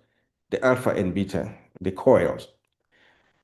But the AlphaFold is predicting the 3D structure of the protein. So it's totally different. So there are two different tools. Okay? So I'm answering now the Q&A question here.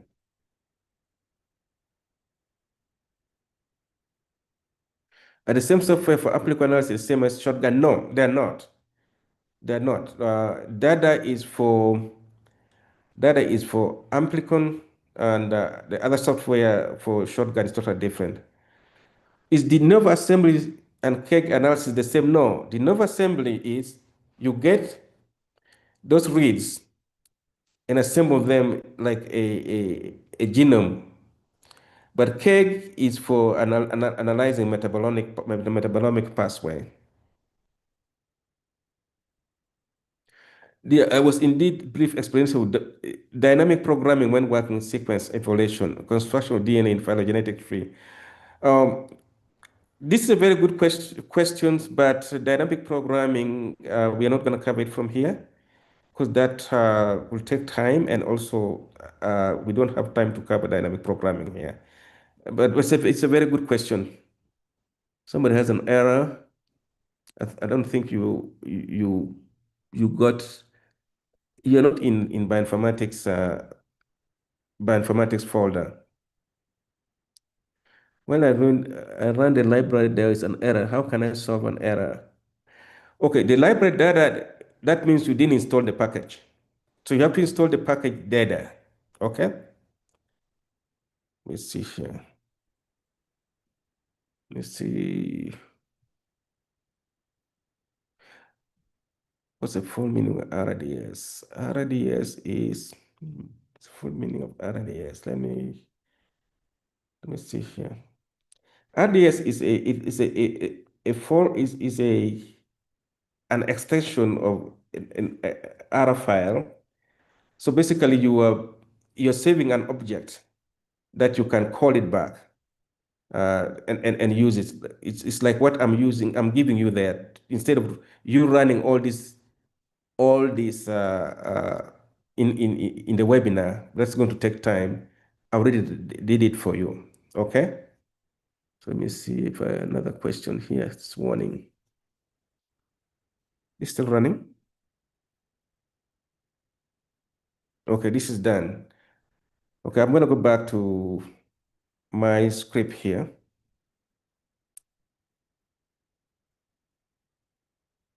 So that was merging.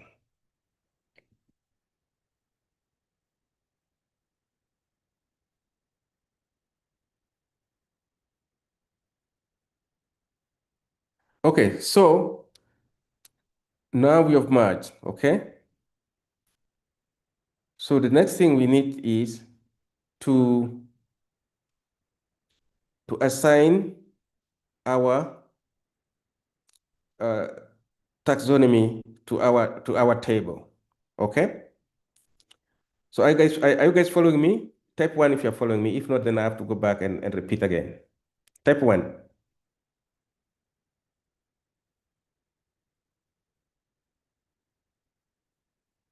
Okay. I have seen 0 here. Let me repeat here. Let me go back because I'm going between the slides and the analysis, okay?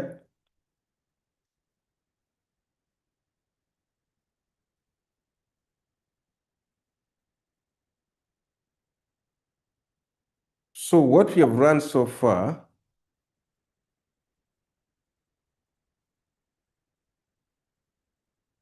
we have run up to here. That's the table that we've got. We have this amplicon variance, this amplicon sequence variance, we have them, and each sample has certain numbers of each. So we have from 1 to 2030 columns. We have all these. And this is the first one. And we have, the last one is 1,230. So we have our table, okay? But we have all this, but we don't know which bacteria they come from. We don't know. That's why that's where we are so far. The next we have now to use these databases here, these two, to assign this one here. What's going to happen is all these sequences here, all this, each column is going to be aligned to this database to find which organism belongs to this marker here, to this variant here. Okay, it's like when we did BLAST, but basically that's what we're trying to do. So now I want to find which of this variant matches this organism in this database. Okay, that's what we call taxonomy part of it. Okay, we're going to assign now the taxonomy to this applicant variants. Okay. Okay, so how do we do that? Let's go back to our R Studio here.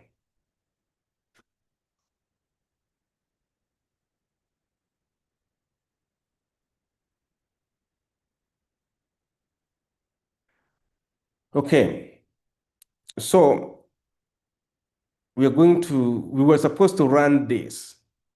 We were supposed to run this, but this is going to take an hour or more. We're supposed to run this. We're going to take an hour or more because this is what we just did.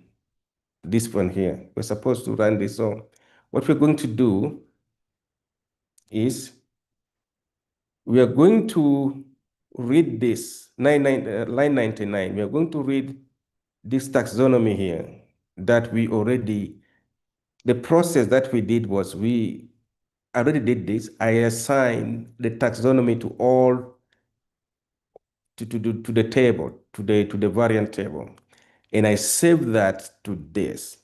So we are going to read this one here that you guys downloaded yesterday.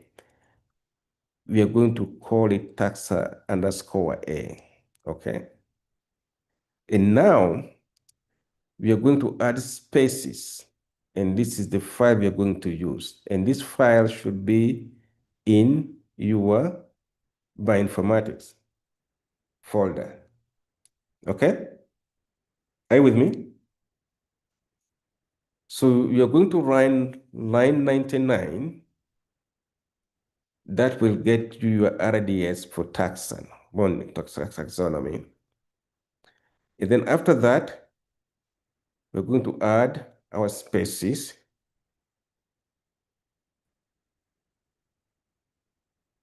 Okay?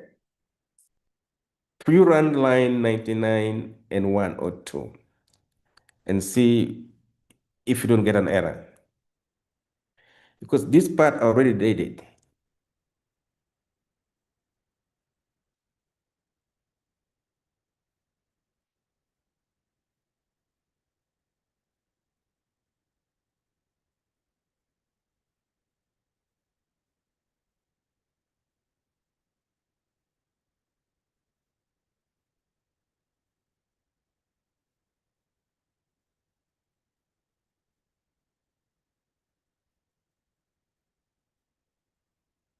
So we are assigning. So mine is still running. Okay? So mine is still running. So let's go back and to the slide here.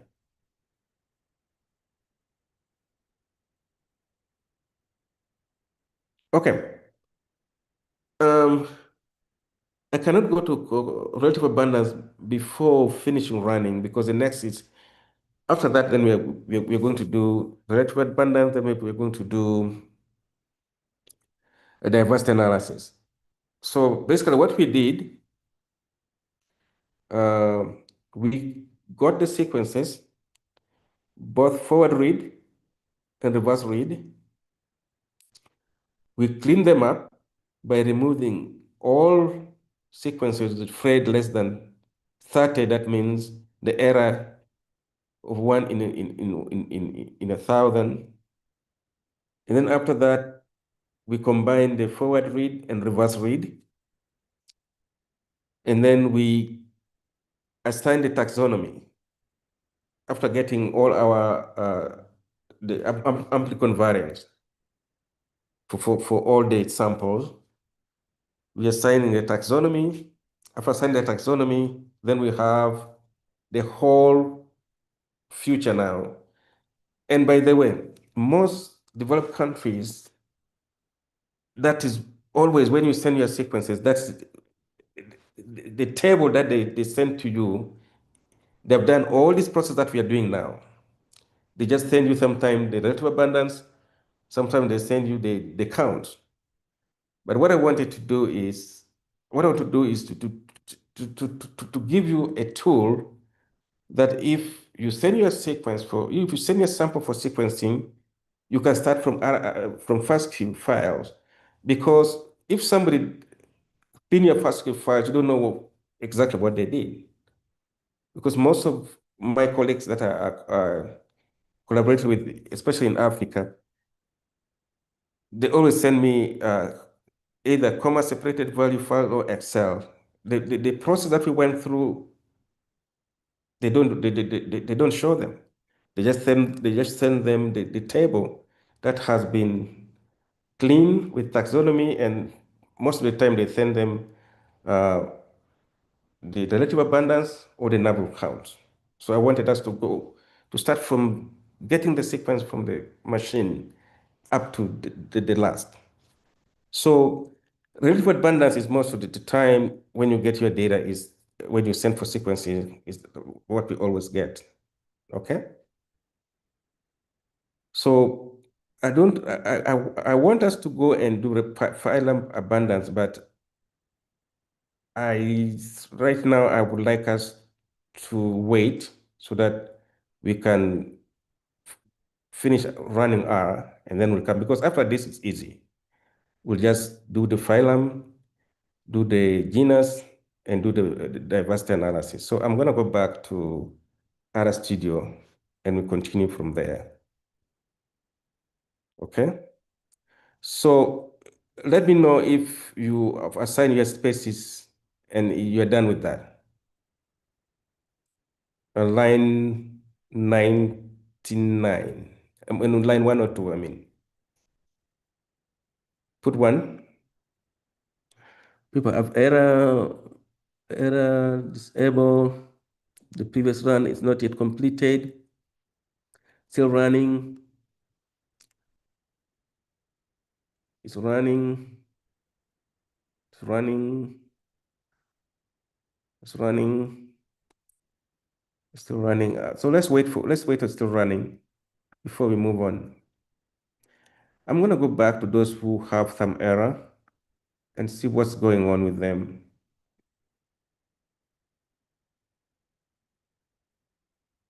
So with multi-thread means you're using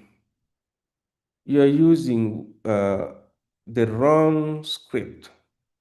So if you're using Windows, the multi-thread should be disabled. That is correct.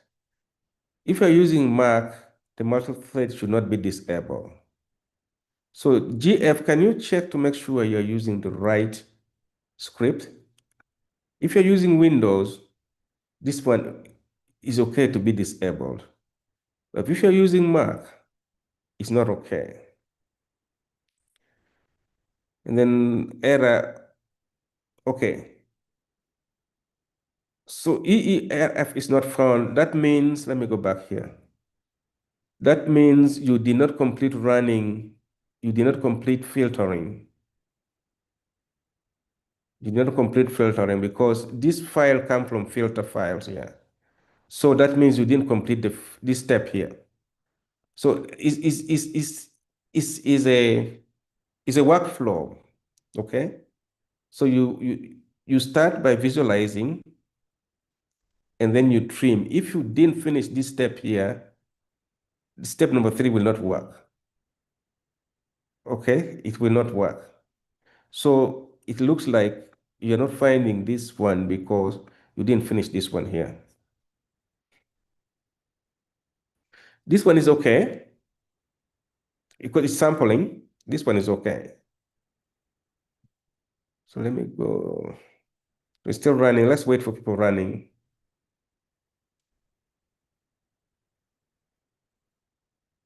Let's see if I have some more questions here. Let me go to Q&A.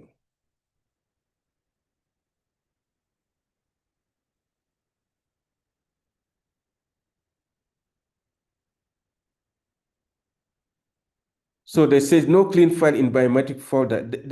In bioinformatics folder, the clean files are under the folder filtered folder. Filtered. So your clean files are not going to be under bioinformatics folder. They're going to be under filtered. So when the next script will go and look in the folder filtered. So if you don't, the clean file is not going to be in your bioinformatics folder. It's a new file called filter was created, and that's when all the clean files were saved in.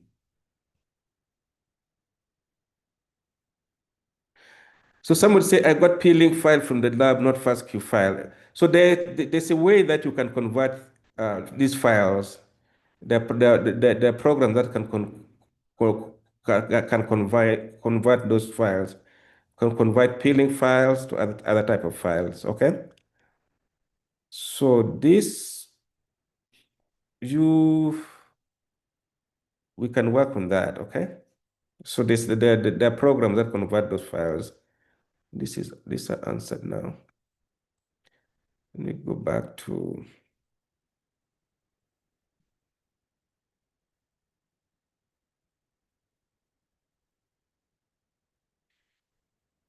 Oh, somebody failed to install the package genome infodb. So the package that failed to load. So this one should also be a genome infodb should be a bioconductor package. So you have to use bioconductor to install that. Okay. Let me see here. So what's the difference between short read and long read? Short reads are approximately 200 base pairs long, and long reads are more than that. So short reads are mainly from Illumina sequencers, and long reads are mainly from Oxford nanopores. Okay, and there are also different ways of analyzing them, but the most common from Illumina, they're always short reads. Let me see here. Are we still running? If you're still running, type 1. Okay. If you're finished, also type, if you're still for running, type 1. If you're finished, type 2. So we're still running. Wow, taking time, yeah. It's taking time, yeah. Wow.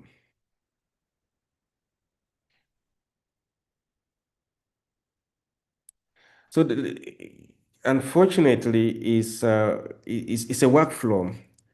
You have to get the result from the first one, the first one fits the second one, and so forth. That's why we have to wait. It's a workflow.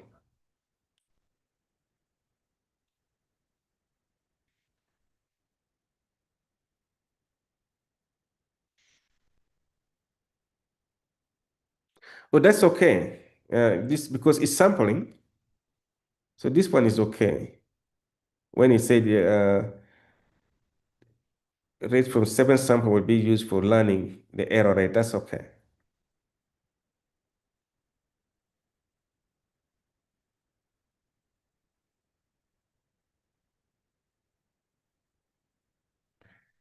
I'm still looking for any answers here. Let me go back to this. So when I'm talking about SNPs, I'm going to talk about SNPs on Friday. That's under metagenomics. Okay? Let me see if I can still answer more questions here.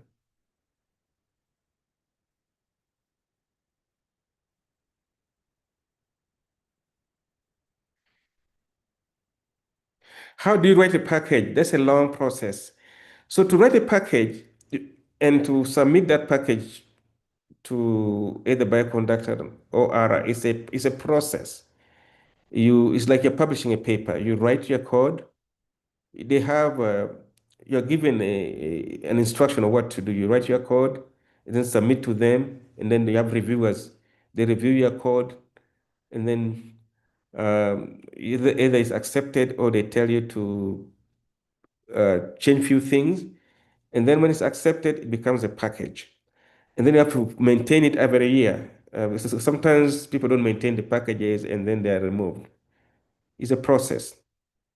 It's just like writing R script, really. So how do people come with packages? Is because when you're having a project, you don't have any package out there. Then you have to come up with one. And if you're kind enough, you share with the rest of the world. That's how you write the packages. But they are basically R scripts. You just load them and they run in the background. Okay. Still running? Wow. I wish I'd I wish I'd made this RDS file, but it's okay. So we're also learning that to be a bioinformatics is not fun. You just have to sit and wait. So error FNS not found. Okay, so this is FNS is that means you did not, first of all, when you started working, you were not in your bioinformatics folder, or you did not install, you did not download those sequences, or you downloaded them and you didn't unzip them. So that's why you're getting this error, because the folder is empty.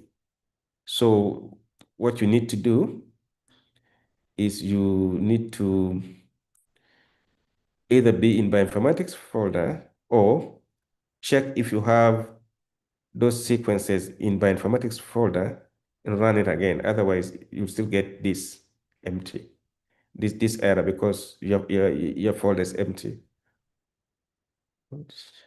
The pit. No, I won't talk about this. Okay. Yeah, it's running linked with the internet. No, this running is not linked with internet. When it's running on your computer, the only time you need to have internet connected is when you are installing a package, because those packages are saved somewhere on the cloud. It depends on where we are, because I think most of our packages, like when you're in the US, your package mainly in the US, but when in Africa, the packages are mainly, I think, in South Africa. So it depends on where you are. Okay, it depends on where you are. The only time you need to be connected to the internet when you're installing a package. After that, you don't need to. Okay. So I can answer this.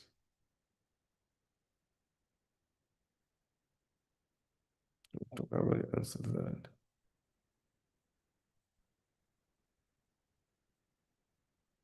We're still running. You just have to wait.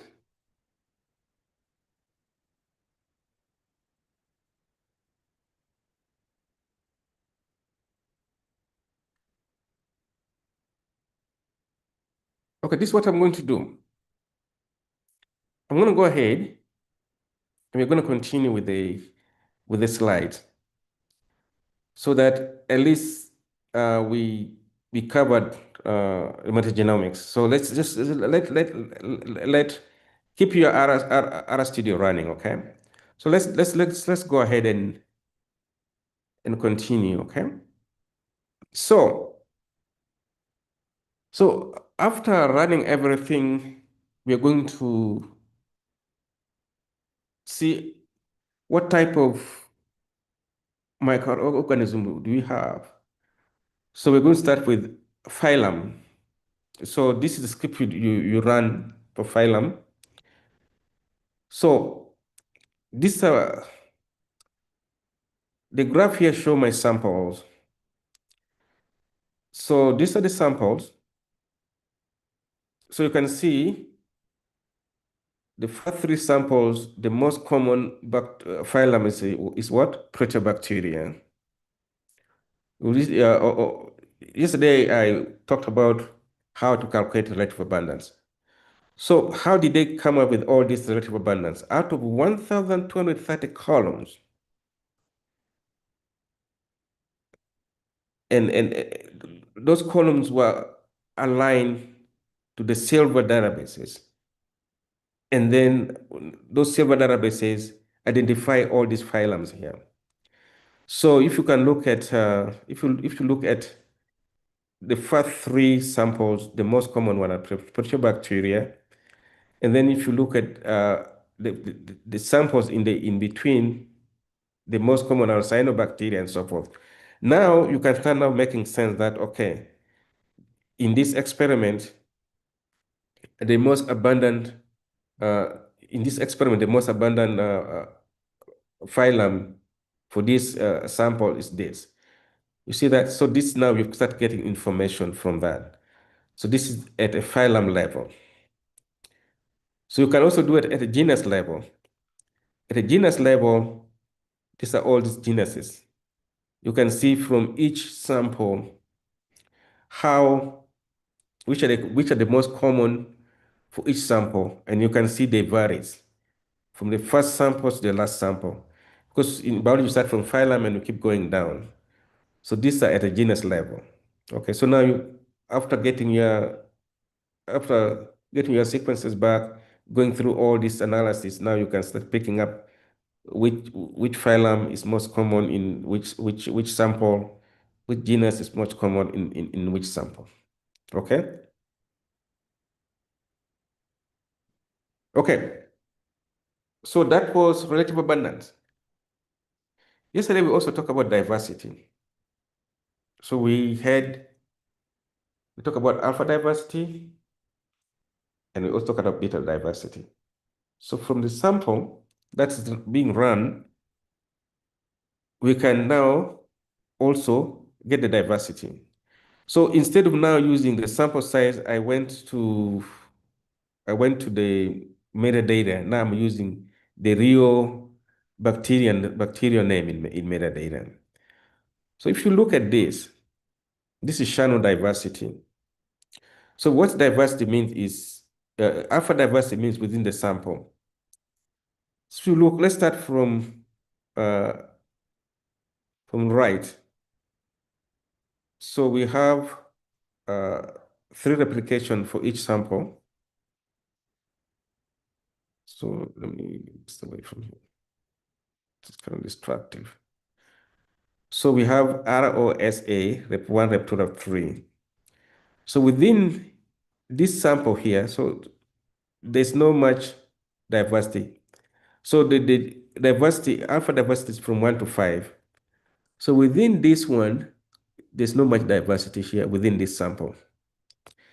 If you go also here, there's no much diversity within this sample either. If you look at this here, this BSS, this succinic acid, there's a lot of diversity here within this sample here. So you can see this one, and this one, and this one. So then you will go into detail and see what's going on here. Again, with this one here, this sample, we don't have much diversity. If you look at this sample here, it's very, very high diversity within the sample. Okay? And when you come here, not much diversity.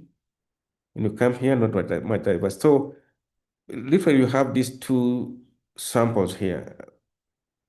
That means if you're working with biofertilizer, this is the ones maybe you can try within the sample.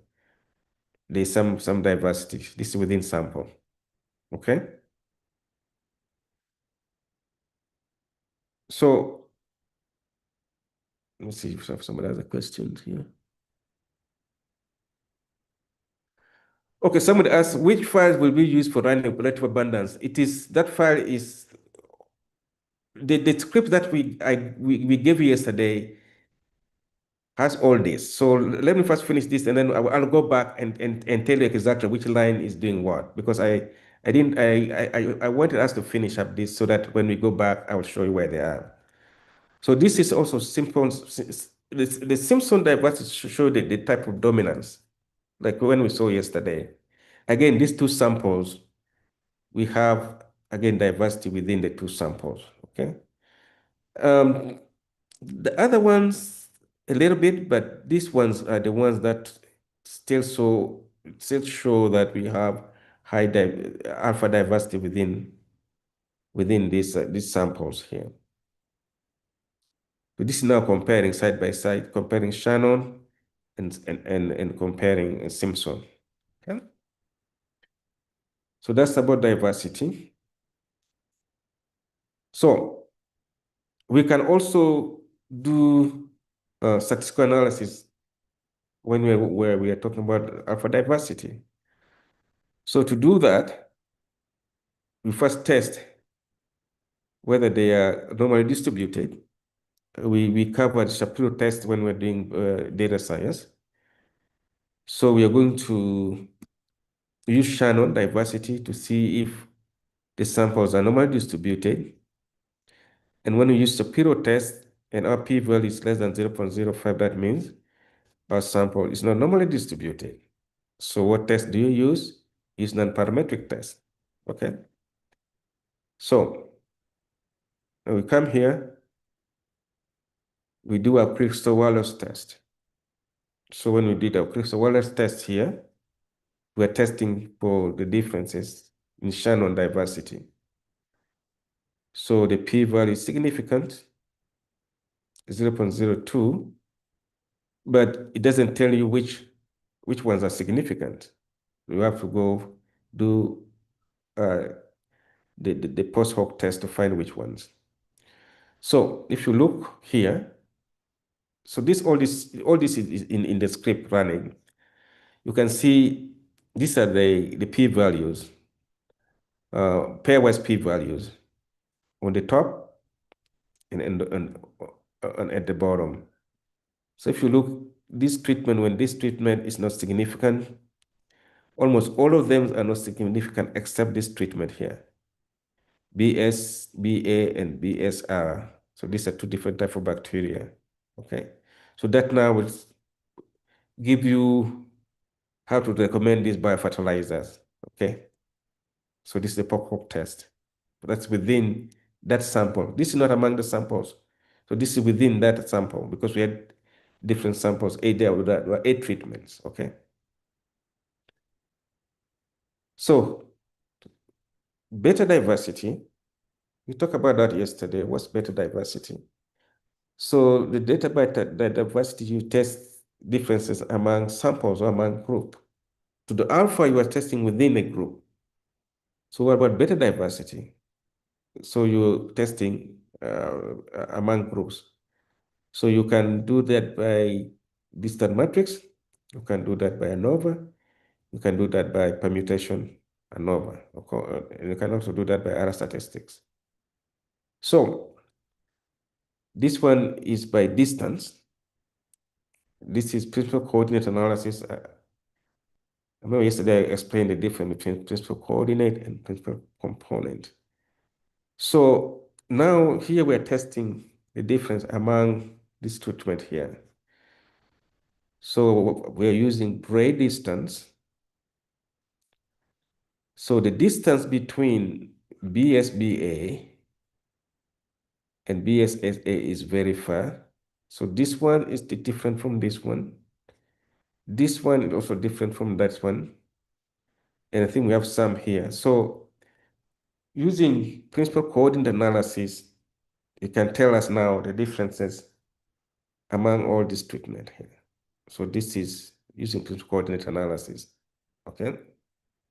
So the principal coordinate analysis is calculated by getting all those samples and then calculate the distance using those samples, the distance between sample 1 plus sample 2, sample 2 and sample 3, and using the distance to do the principal coordinate analysis. Okay. Beta dispersion. So why do we do that? We also want to compare groups. So we have all 8 subgroups. So before we do that, we have to change those into factors. And we're going to use our tables. We're going to use the distance, and we're going to use the distance called Jakarta distance, because the other one we use Bray, this one we're going to use Jakarta. Okay, so after using Jakarta, now we can calculate the dispersion. Okay. So this one, the difference between this one and the other one is that when you use Jakarta, you can also do Pamanova. So you get your p-values, and at the same time you're plotting the distance from centroid. Okay, so the difference when you're using principal component and when you're using Pamanova, because you're calculating the variances. And then from there, you calculate from the centroid, distance from the centroid. So this is, you're plotting this, you can see this one here is further to this centroid compared to this one here, okay? Okay, so again, we are trying to find the differences in diversity. You're using what? ANOVA, which is called PAMANOVA. You're using permutation. So always we use 999 permutation for that. And you get a result that's similar to ANOVA, but here now you're using permutation. So we have 8 treatments. So you have 7 degrees of freedom, and this is significant. But it doesn't tell you which ones are significant. So what do you have to do? You have to do a post hoc test to find which groups are different. Okay? So here again, you're using a Bray distance, and our subgroups are the 8 groups. We're using permutation. After that, we found out that there's significance among these 7 groups, these 8 groups. So when you doing the same thing here, just repeating, still you find the theme is significant, okay? Now again, doesn't tell you which ones are different. You have to do a post hoc test. Now when you do your post hoc test, you can see now all these differences. You can see BS and R is different, BS and BA at 0.05, okay? So this is significant. This treatment is significant. This treatment is significant. And these are significant. So by sampling those 8 field after applying these biofertilizers using metagenomics, we're able to identify which bacteria are contributing to the differences in the fruiting of tomatoes, because she deals with tomatoes with different varieties. So the metagenomics helps in identifying bacteria for using a fertilizer, and this bacteria interact differently based on the tomato varieties, based on bacteria type, and also based on the field. So basically, that was how we applied metagenomics. So whatever we started from here in the beginning up to here, that's why I didn't want to go here, but because of time constraint, I had to do it. This was from here now is the last part of analysis. After getting your sequences, cleaning them up, aligning them with the databases to find which bacteria belongs to which amplicon variants. You do relative abundance to find how abundance of each bacteria in each community. And then you do alpha diversity to find out how diverse each bacteria in each sample. You do beta diversity to find out how the samples differ, the treatment differ. And beta diversity have different ways of doing that. You can do visually with principal component analysis, principal coordinate analysis, and then you can do statistically with using ANOVA, using PAMANOVA, using Bray, and so forth. So that, I think, will take us back to our R studio to see where we are going. So basically, that's metagenomics and how we applied metagenomics in biofertilizer. And you can apply metagenomics anywhere. You can apply it in health, For example, we have colleagues that's working on antimicrobial resistance. We're using metagenomics to determine which bacteria is resistant to which antibiotics. We're using metagenomics in cancer. We're using metagenomics in obesity. We're using metagenomics in diversity in forestry. It's a very, very powerful tool in all fields. What we covered in metagenomics in 2 days, we don't expect you to be an expert, but we've given you at least a tool to where to start from. Okay? So let me go back here. If you're done, type 1, so we continue with our analysis. 0. Still running? Okay, so somebody asked me, what makes someone perform permanova instead of ANOVA, a normal ANOVA? Okay, so when you're dealing with sequences, for example, you looked at our columns. We had 1,230 different type of amplitude variances. So ANOVA will not give you a good job doing that. That's why we use permanova. That's why we use permutation to do that for us. Okay? So I think we are done. So let's go to the next step here. So the next step is, let me see here. So I think that's why we use permanova instead of ANOVA, because of the size, the metrics, and also the type of data we're dealing with. So let me see where we are now. So we were, okay.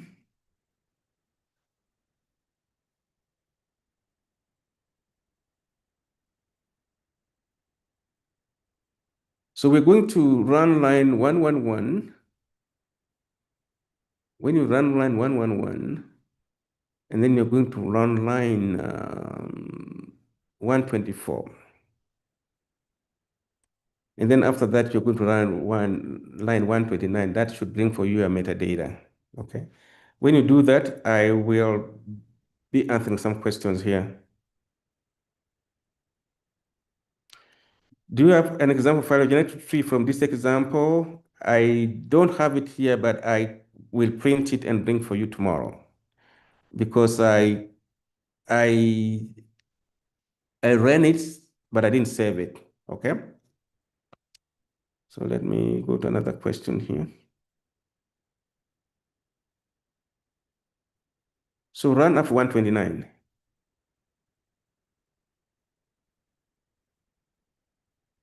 So 129, we are now bringing our metagenomics data. We're bringing our metadata to add to, because all along we didn't do anything with metadata, but now we have to add the metadata in, so that when we're doing our diversity analysis and others, we are now dealing with the right experimental unit. Okay, let me go back and check for some more questions here.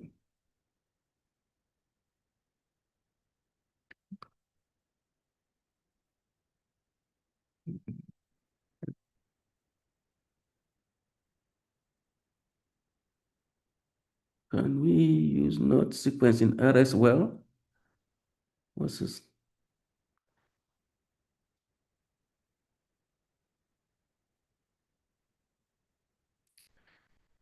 So what do you mean by ONT? Somebody asked the question, can we use ONT?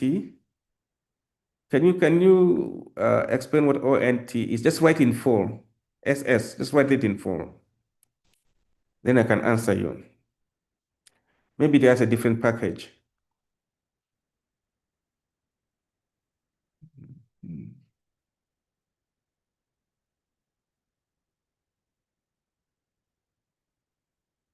Separate question here.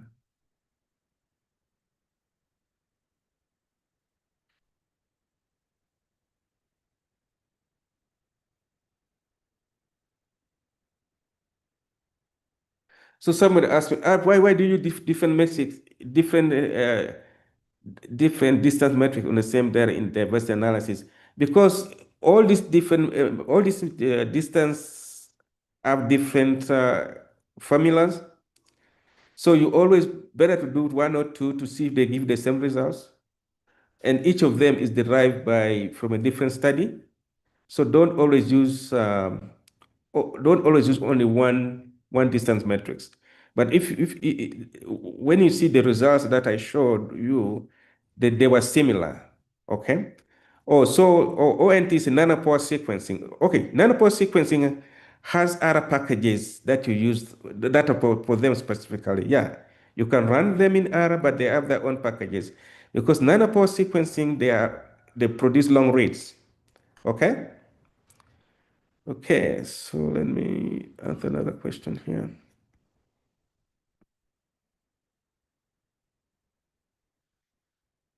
Somebody said multi-threading has been disabled as forking is not supported on platform OS type Windows. What does that mean? So when you're using multi-threading, it has to be true in Mac operating system. Windows doesn't have multi-threading. That's why I gave the participant two scripts. People who have Windows, their multi-threading was false. People who have Mac, their multi-threading was true. So that's the difference. Okay. So let me go back and check here.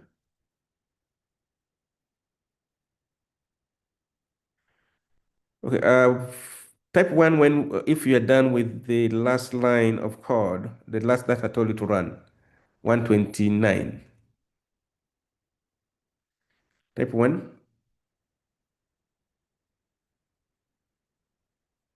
Is this still running? Okay. So let's continue here. So now we are going to go to line 140. You run line 140.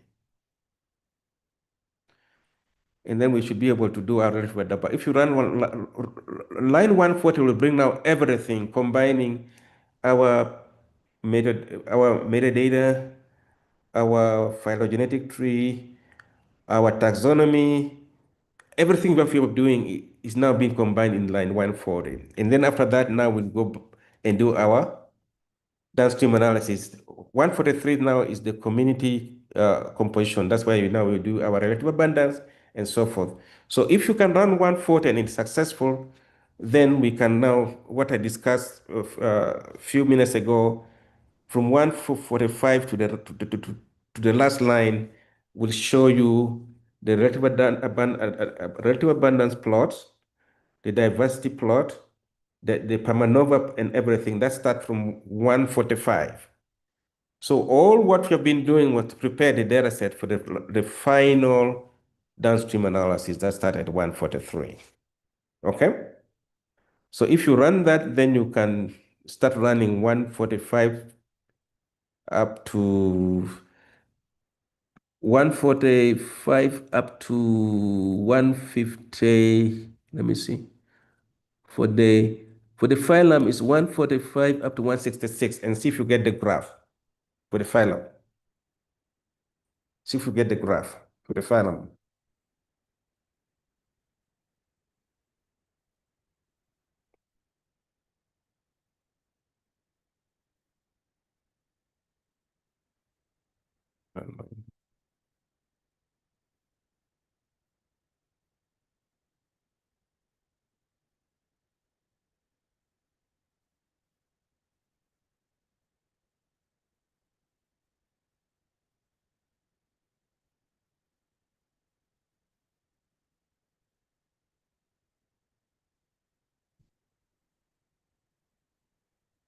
Okay, you're going to get an error somewhere because we need a library called ggplot2. We didn't use tidyverse, so I got an error.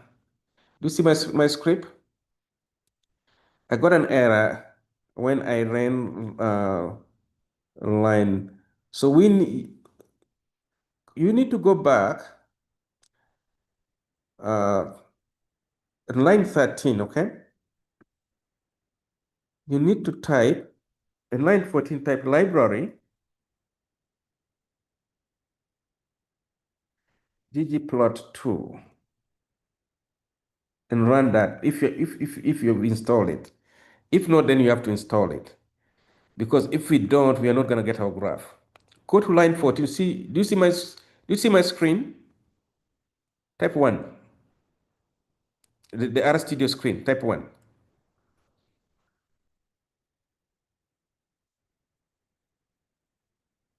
Go back to RStudio.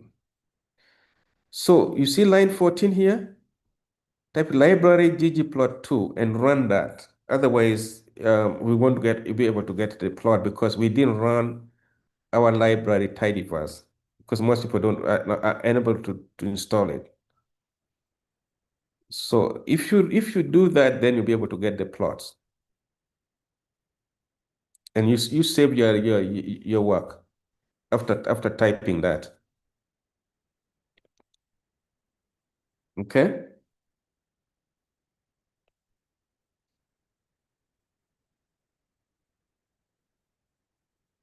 So after that, then you can go back to line,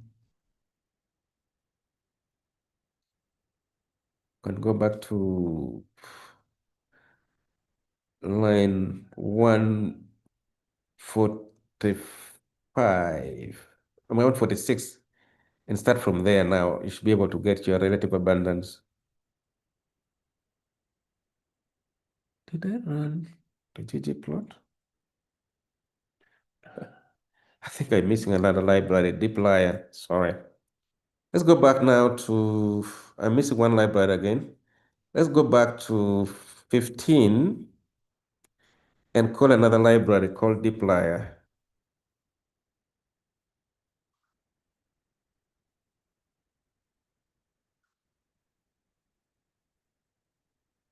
This one here. So we need to add two libraries. You need to add ggplot2 and dplyr, okay? 14 ggplot2, 15 dplyr, okay? Because those two libraries are contained in tidyverse, but we did not use tidyverse because most computers for participants even has sometimes we had some problem with that. So now when we go back now to 145, we should be able to run this. Okay. So let's start. Make sure. Okay. So see my screen? So this is the phylum. There's a phylum.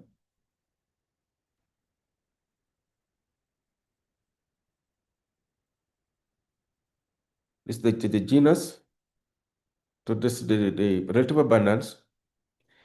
And then 11 is our diversity. Shannon, Samson, both. So from where you are, you just keep going down. And if you have any problem, let me know. I'll be answering questions here. Still have 7 minutes to go.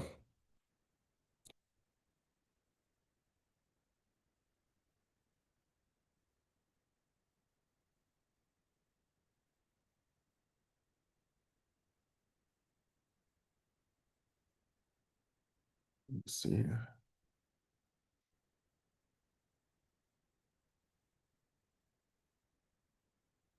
Okay, good. So post melt sum not found is because we don't, you have to install dplyr for that.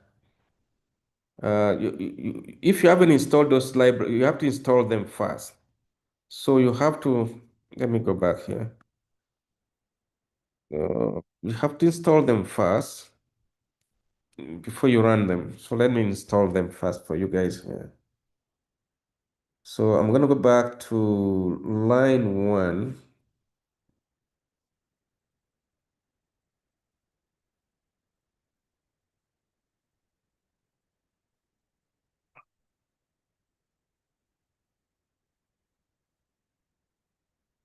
Install packages, ggplot2.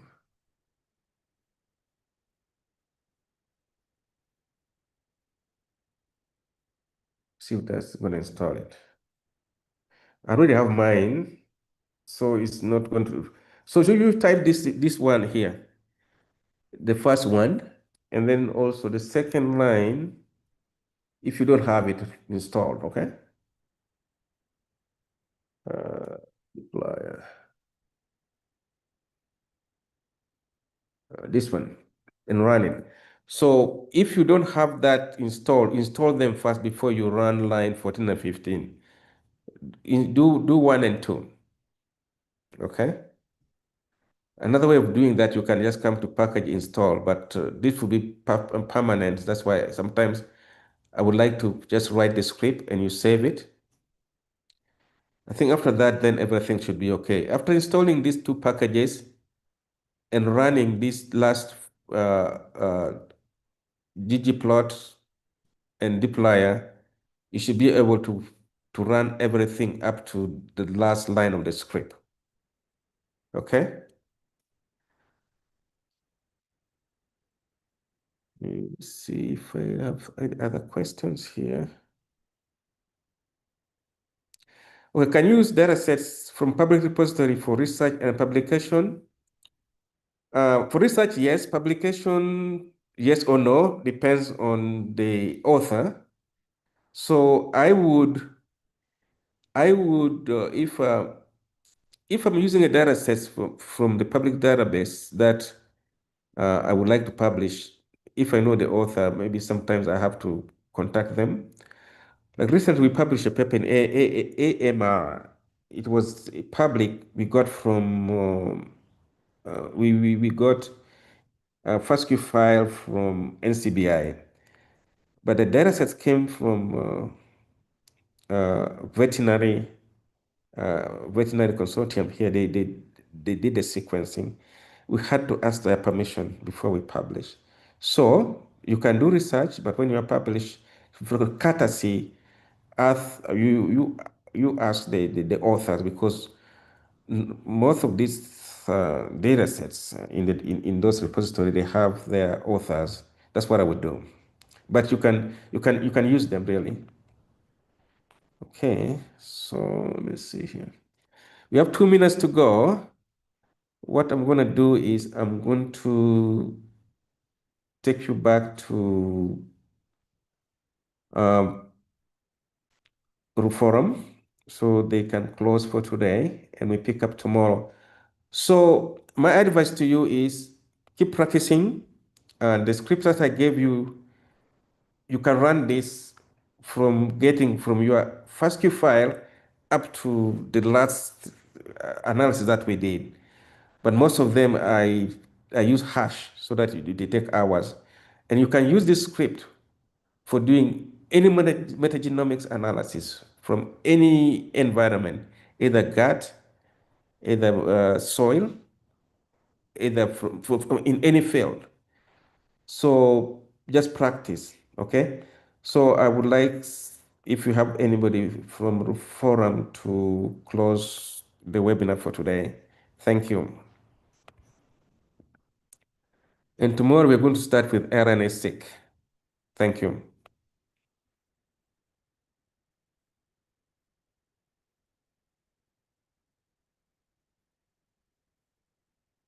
Anybody?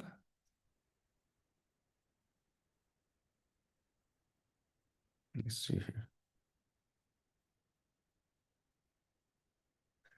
It looks like these guys must be busy because they're also having something going on. So with that, I'll let you go. We'll put the slides on WhatsApp tonight. We have slides showing the results and also slide for metagenomics. And then tomorrow we'll start with RNA-seq. With that, thank you very much. We'll see you tomorrow. Bye-bye.